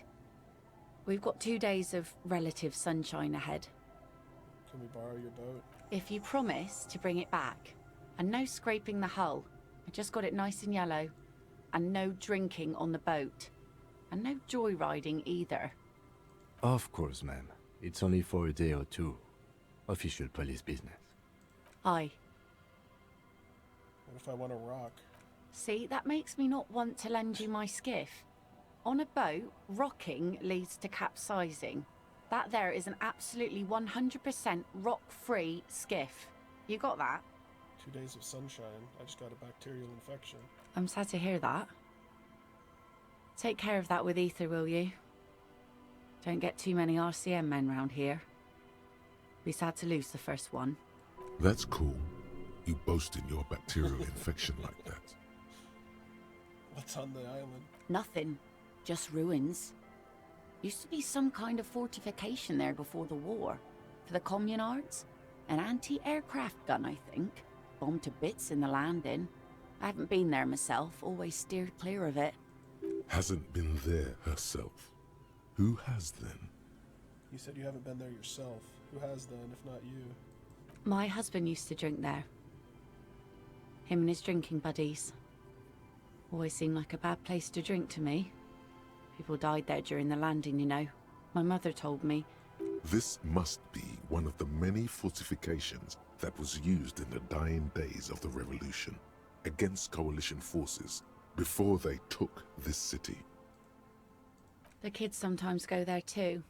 I know they do, on rafts. I tell them not to, but they bring back old bullet casings and such. Which kids? The twins. God forbid they bring the girl along on some rickety barge. Can we maybe ask your twins about that place before we go? Would that be alright? Be my guest. They've a strange way of talking. See if you can get anything useful out of them. I seldom do. Is there anything I should know about getting there? Well, most of it's sunken. Underwater. That means concrete underwater. Cut your boat if you're not careful. Be sure to enter from the south side. Water's deep there. Aye, aye, Captain. Thank you. We'll use your skiff to get there then. Please be conservative with the fuel, will you? Just filled her up, but it's a small tank. Alright, I gotta at least try it. Get the drink on. It would be unimaginable for a human female to have sex with a man without alcohol as the master of ceremonies to guide them. Alcohol makes closeness possible. Let's connect. Alcohol? Connect? I'm not sure I'm following you. Get hammered with me on a date. A drunk date. It'll be nice, I promise. That's a good impression. You really cracked me up, officer. Now, how can I help you? She doesn't even understand you asked her out. Perhaps you're too sober to pull it off right now. Try again later.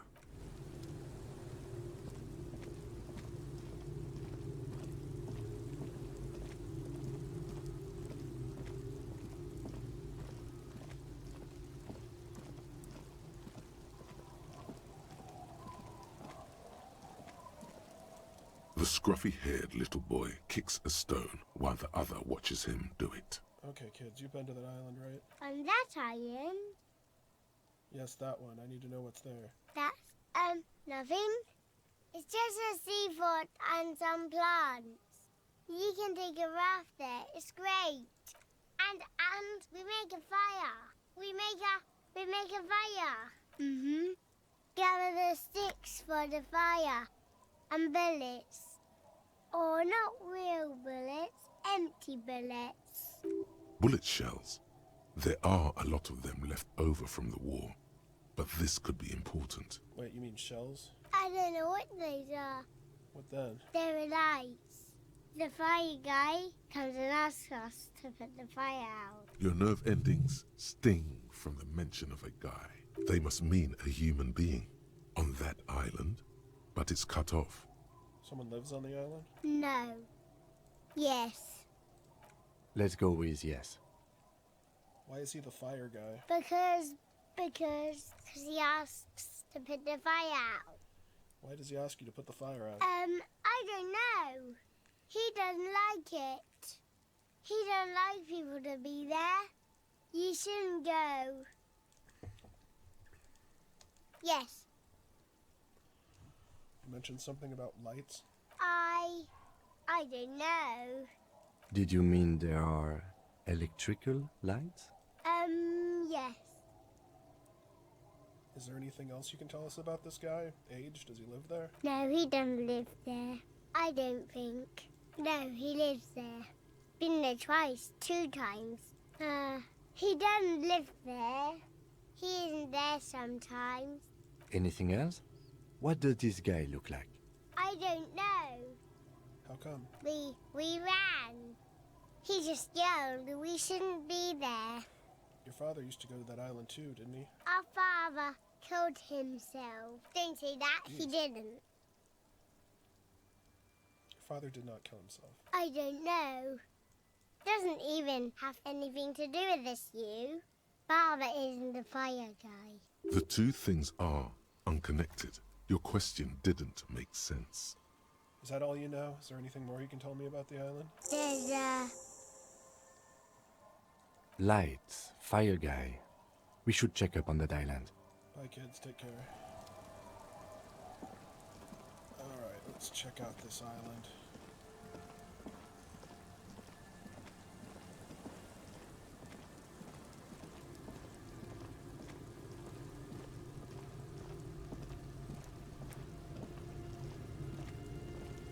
Must be the skiff.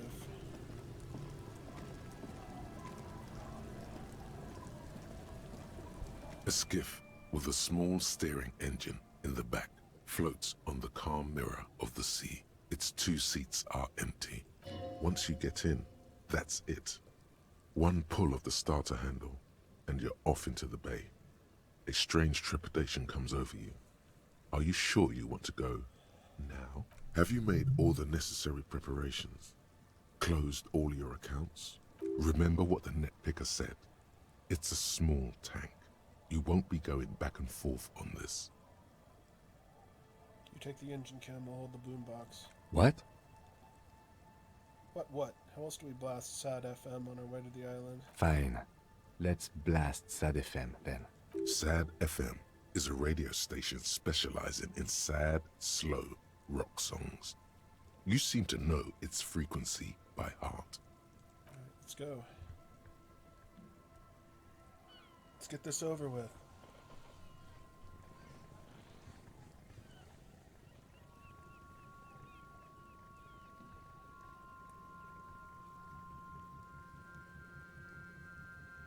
Want to be free.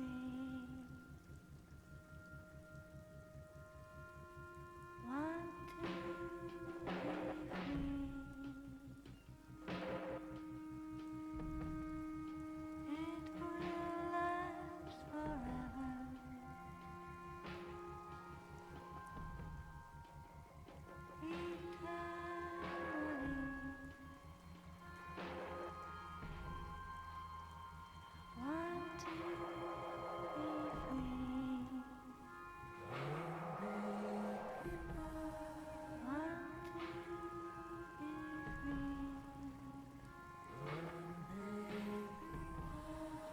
It will last forever.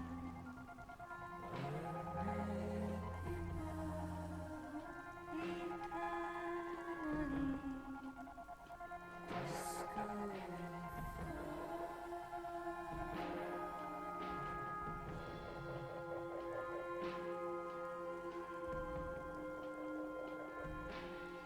Want to be free. Want to be free.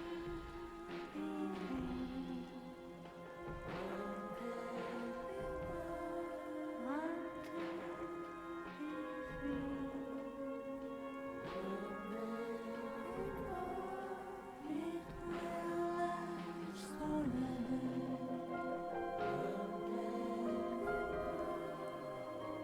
to be free.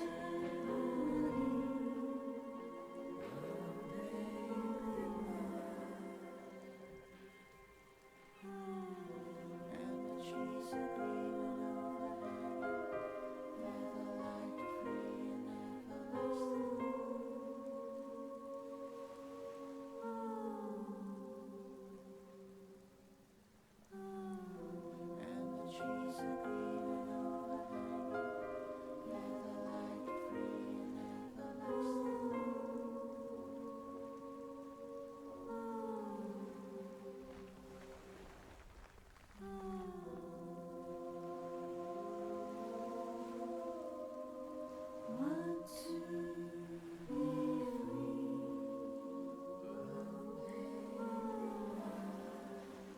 It will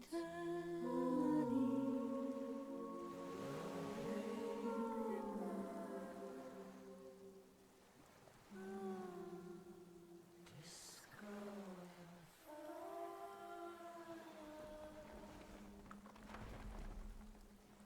The boat comes to a slow stop.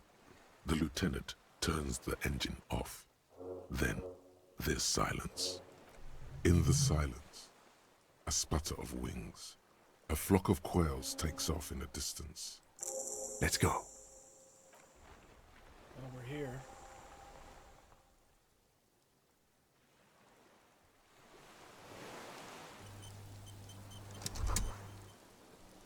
The chain trails off into the ocean, connecting the island to the supply depot on the coast. This leads to the depot in Land's End. Ah, yes, so it seems. What do you think it was used for? For bringing munitions to the island, maybe? And supplies? You could also lock the bay when you raise the chain. As a defensive measure, lock it off that side of the bay. Lock it for whom? From enemies. Enemies of the commune of Revachol. This sea fort was a revolutionary fortification, I believe. That means I sorta got in the depot door. Technically, no, it doesn't. He's right. Fine, be a buzzkill.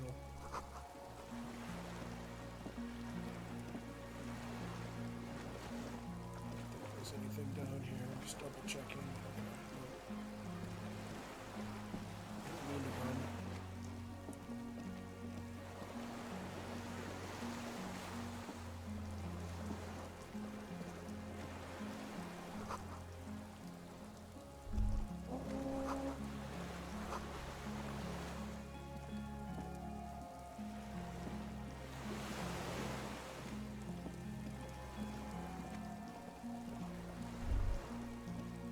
The dry grass crackles under your feet as you stop.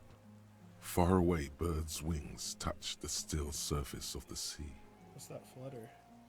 The flock of quail departs, now more than 100 meters away, 102, 105. Underneath the flutter. On the islet, there is almost no wind, just the light movement of air through the reeds. Bulrushes swaying on the waterline. Long dried leaves chafing against each other, like a silent orchestra tuning at the beginning of some major work. To the west. A silent hiss, sea air moving through the needles of a pine tree. To the east. The faraway roar of the city, distant like today's dream. Before it, the sound of sand, the low tide filtered through its grains, a bird tending to its feathers. Ahead. A low hum. The air slowly moves through a concrete box, through its ancient slits and cracks, resonating, hollow. A big building. Beyond that, further north. Air flows out of a pillbox window. There is very little there. The air cossets flowers on a meadow. Absolute silence. Reeds motionless. Bulrushes motionless. Below the silence. A jitter, a sound impatient to happen, but not yet in this world.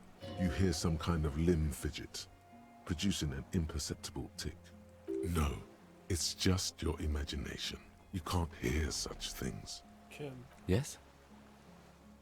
have you noticed how silent it is? I have. Is that why we're stopping? Wait, I have to listen to one more thing. The lieutenant nods in silence. I'm done listening.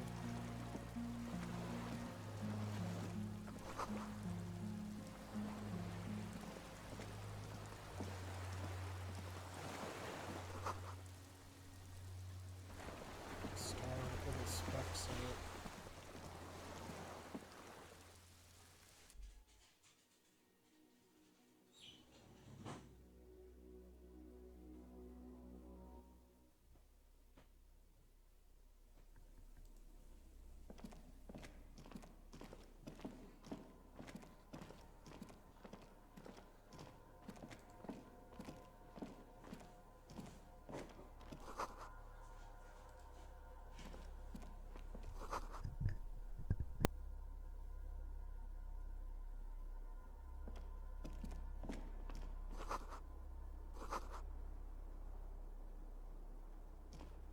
Books and magazines lie scattered on the floor and on a makeshift cupboard. They are not particularly well organized. Most are soft covers, serialized fantastique and detective stories from the 20s and 30s. This disparate digest includes the classic Animal Adventures, popular depictions of man versus nature by amateur naturalists T&T Harpin, husband and wife. Widely read by people from all walks of life. Who doesn't like nature? Who doesn't want to survive? Among what is mostly commercial fiction and serialized stories, you find a magazine cathodique for electrical engineering, Then it's back to pulp. Light erotica, an international thriller about circuit benders. Someone's made themselves a home. Oh yes, under the bed, there is a rather extensive collection of critical theory, that is, dour, life non-affirming left-wing literature, published by small imprints such as Abattoir Firm and Ouzia. It's not exactly light reading. Ouzia. I agree. Humanitarian sciences. It stands out. Not a lot of critical theory around in Ravachol West. Your incendiary remark has failed to provoke him.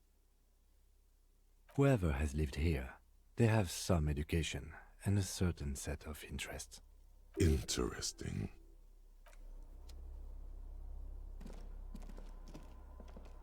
There's a greasy old spring mattress in the corner, resting on piles of soft-cover books. White linen and a pillow are visible under a worn-out caracal blanket. Someone has been squatting here. The linen is fresh, recently washed. You force the rest of the sentence out through pain, thick as molasses, no longer able to hear yourself speak. You know, officer, you can rest here if you are feeling tired. I will keep watch. You could use some rest for what's ahead. You face the concrete wall. There's less light there, in the dark corner. Like a dog, you lie there. You didn't realize how tired you were. Your body is still nowhere near healed. The blanket feels cold. The entire room does. Concrete and cold. Minutes pass. Half an hour maybe. The sounds of the sea beyond grow distant. Your eyelids close until you feel yourself standing up in the darkness, right next to the mattress. Slowly, the world begins to hatch from the blackness. It's evening.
Dolores Day, the innocence of humanism, internationalism, and the welfare state turns around to face you.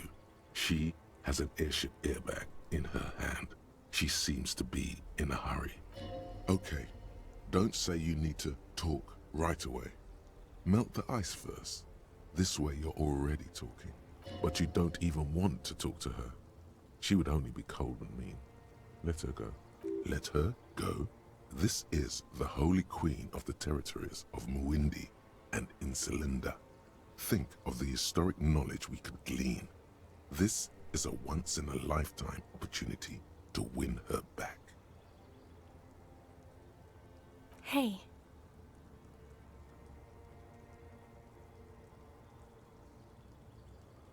I mean, hey to you too? I'm doing really good, actually. Both professionally and romantically. I've come to a fulfilling and peaceful period in my life.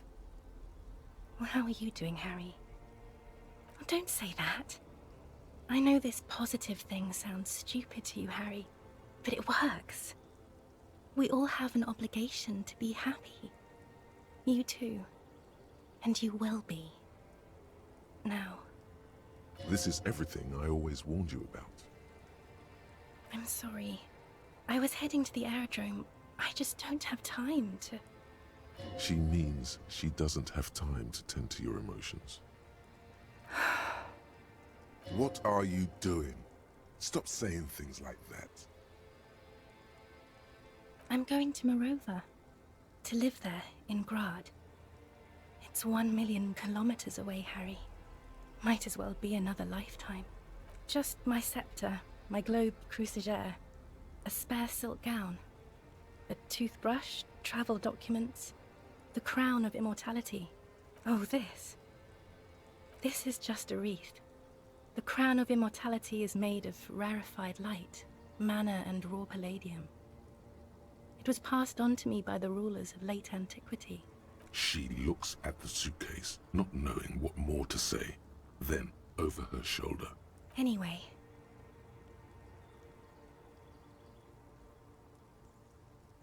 Can you stay for a moment? We need to talk. We need to have one more massive epic showdown. No, Harry. No. I don't want a massive epic showdown.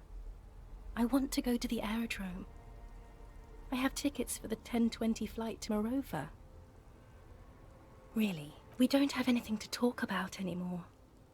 Every combination of words has been played out. The atoms don't form us anymore. Us. Our love.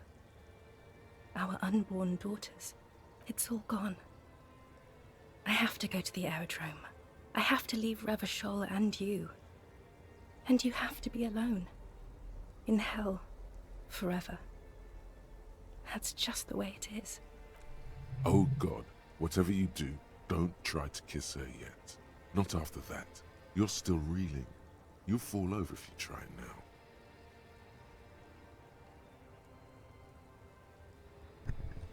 That's not a very good way for things to be. It's not.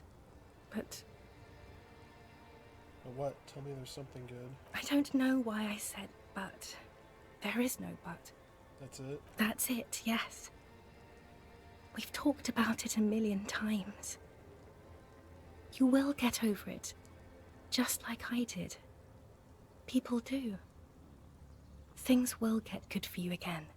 Where in hell? Stop. You're only making it worse for him. You never help with anything. Maybe. I think I've reached the end of the investigation. See?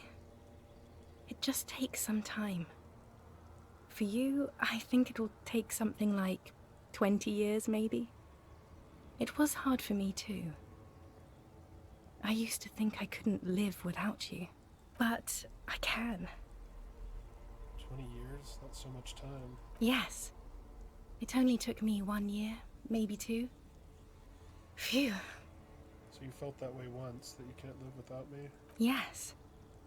But that time is gone now. So very gone.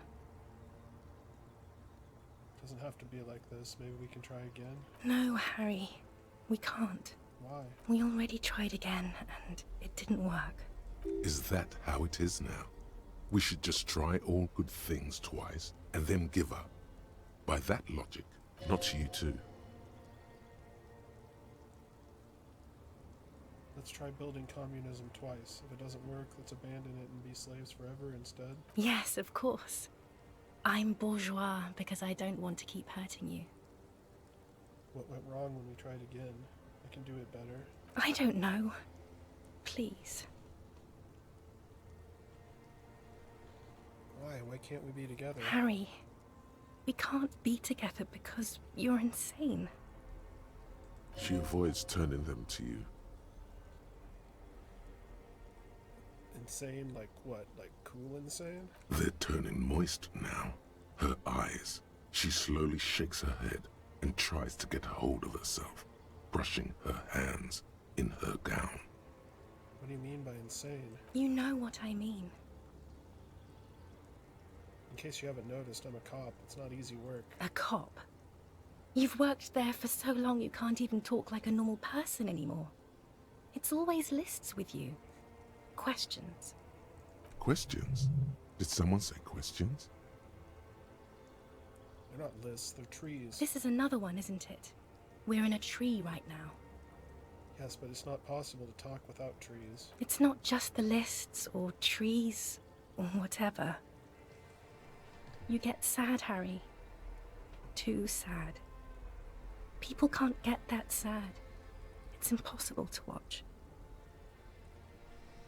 Other people get sad too, but not like you. You stay down for too long. Until you start giving your thoughts names and talking to things. In conclusion, you're ill. You're an old, insane man. And you have to be in hell until the end of your life. And I have to go to Morova. I've been reading books. I've got lots of new ideas about ideology and capital. That sounds nice, Harry, but I really don't want to argue about ideology with you right now. This won't be an argument. It will be emotional and true. You don't know what I found. There are these beautiful things that can happen, mysterious, below matter even. There was a time I would have loved to hear about them. I would have hung on every word. I would have made you feel smart, just, hopeful. But now is not that time. Now we are in hell, and in hell, there is only the aerodrome. And boring disagreement. Hear that? That's the sound of meaninglessness. Meaning, ideas, theory, all that has evaporated. Now, there is only dry silence. The sound of a mind made up. Just like 4 billion others. I am so sorry. I brought you this figurine of a headless fallen rider. I don't want it. It looks expensive. I don't want it. I thought you liked figurines. I thought the figurines were for getting you back. That's not what figurines do, Harry. But then the figurines don't do anything. She looks at the headless fallen rider between your fingers and doesn't know what to say. The figurines don't do anything? Anything at all? But I thought the historic figure she had. She liked war games and figurines? Yes, I thought it would be good. A form of communication where words have failed. Yes, it was a good idea. But she felt obliged by the headless fallen rider to give you things in return. Things she no longer wants to give you. So she refused. That's how it goes. Your figurine rider idea was naive. Maybe this revolutionary figurine then. Maybe you can take this revolutionary figurine. It's got a little musket. No, please. Please don't give me anything. Okay, I won't give you things then. I didn't ask for things. It's too late to give me anything. I would have liked the headless fallen rider back then.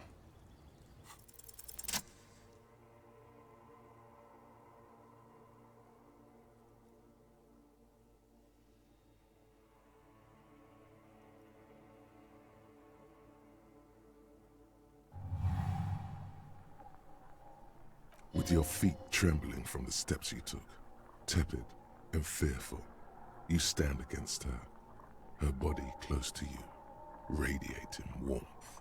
With your eyes closed, you move your lips on her mouth. She is not kissing you back.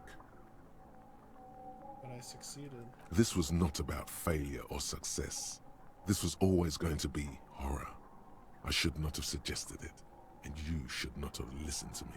I feel her breath. Her chest rising like a pillow, warm exhalations against the side of your mouth, her tender soul moving through her lungs, hidden, distant, kept safe from you. Her cheek against mine. Feels like soft fuzz, a bird covered in down feathers, brushing against your broken capillaries. The world's most precious material, reserved for those she lets close enough to feel it. You are stealing a touch. It's not yours to take. Cold silver against my forehead. A delicate wreath on her forehead, pressing into your temple. The silver is cold from the spring evening air. Squeeze her wrist. Her hand does not return the grip. Her body is rigid.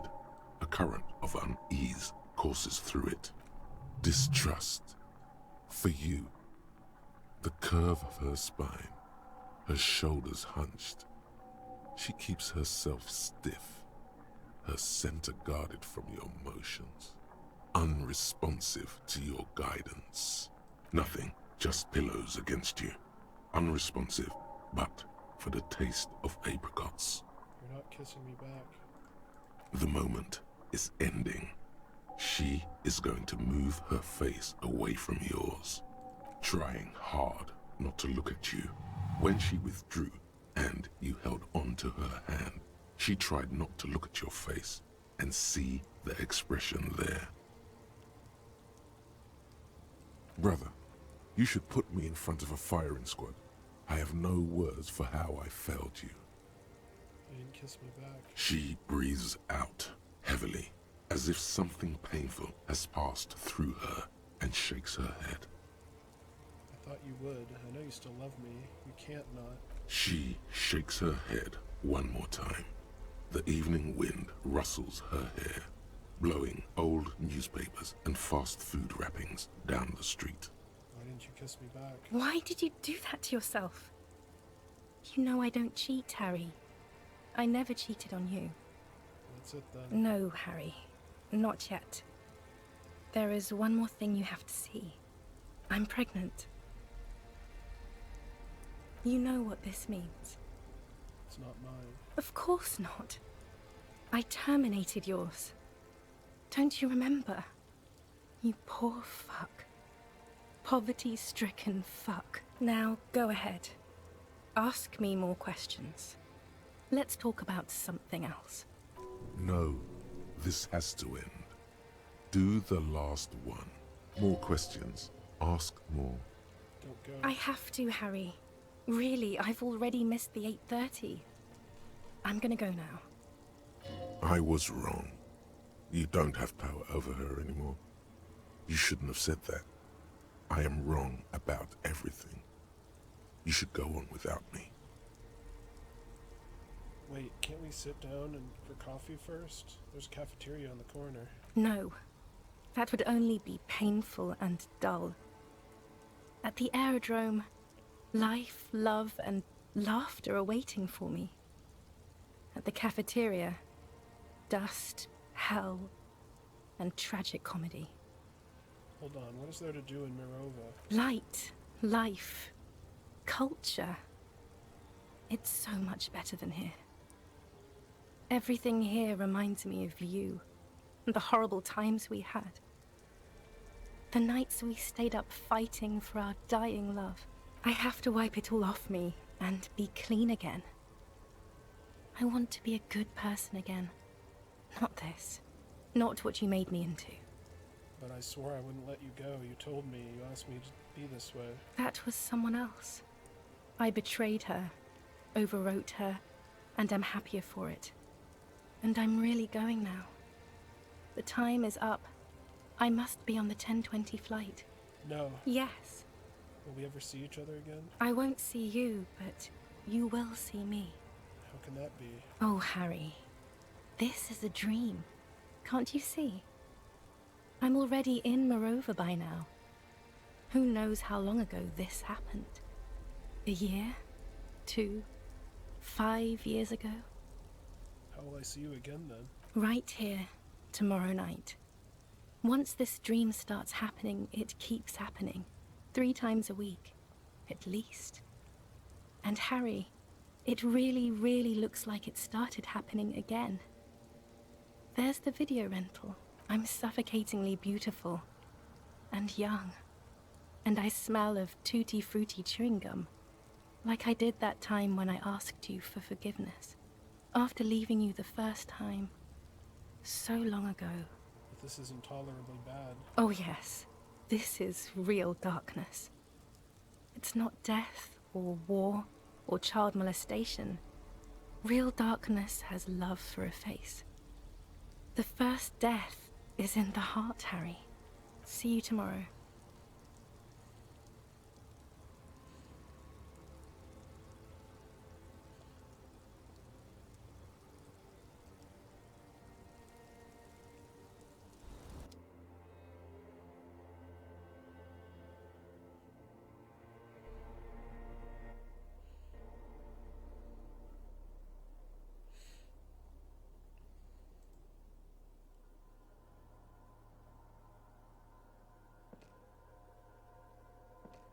You're up quick. How was your sleep?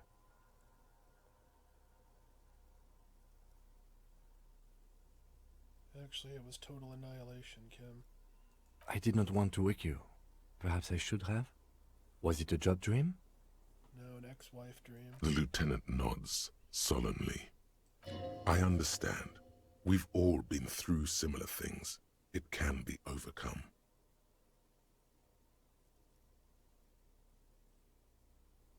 Let's comb the entire island, centimeter by centimeter. That's the next step in the task chain. Okay.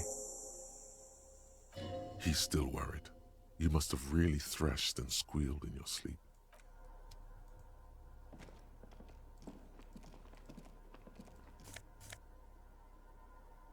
Winter scarf.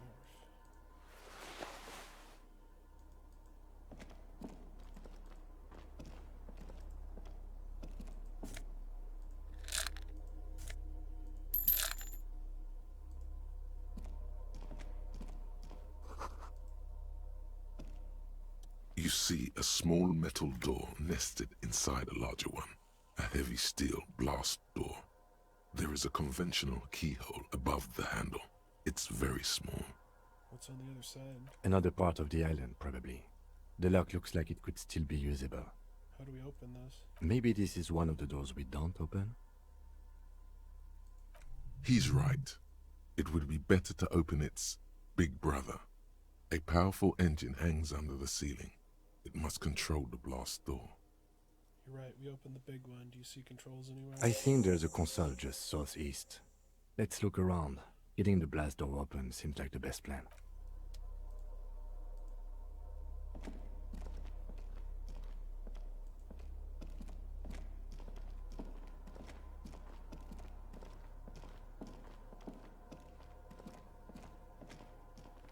An old cylindrical generator is nested above the ammo lift, with makeshift electrical wiring running out of its side and across the floor. The cables disappear into the wall to your right. The lieutenant puts his hand on the metal barrel, checking for warmth. It's cold now, but someone has been maintaining it. The wiring has been repaired. Where do those wires lead? Downstairs, somewhere? What kind of generator is this? Liquid carbon. I would imagine it takes mazout. The kind that's favored by vagrants and fuel thieves. It's been a long winter, long and cold. If anyone stayed here, they'd need a generator. A hollow ring. The canister is empty.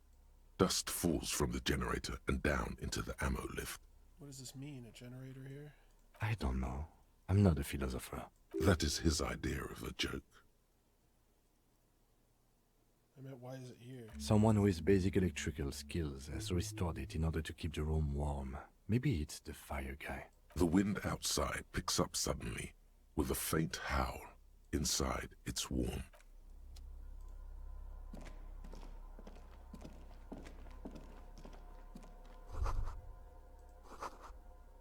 Armament rest.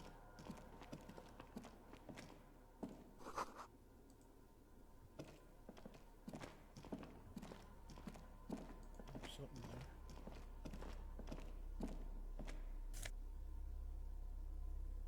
Oh, sure.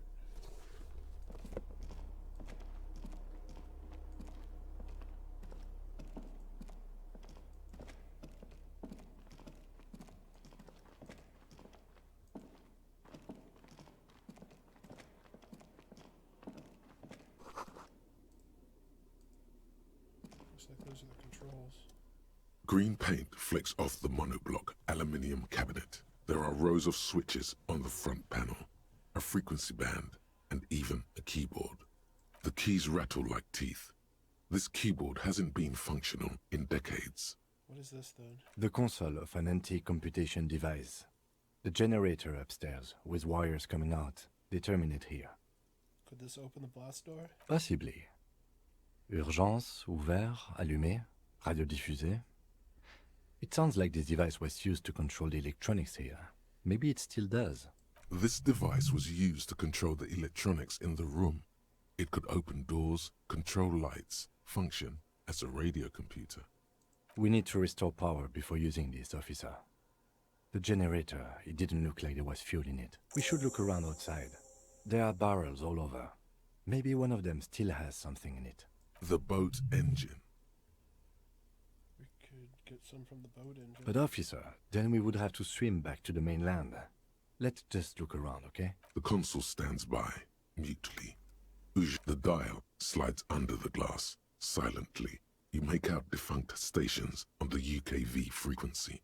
The words, Feld Insula, are written on the band. Insular. This is an off-air radio computer, I believe, used for military communications. It's an air-gapped system, an off-air military model. Its circuits are nearly impossible to bend, i.e., it cannot be remote-controlled. Alright, well, I was hoping to try to finish it today, but looks like I'm going to have to go with next week. Maybe you'll make it like a half and half, like half this game, half another game. I was planning on starting another one next week anyway. So anyway, thank you for joining me. I'm glad you're able to check this out. Stick it through to the end next time. We'll be able to finish the game. We're already through the main climax, but still a few loose ends to tie up. And I'll see you all next week. Bye-bye.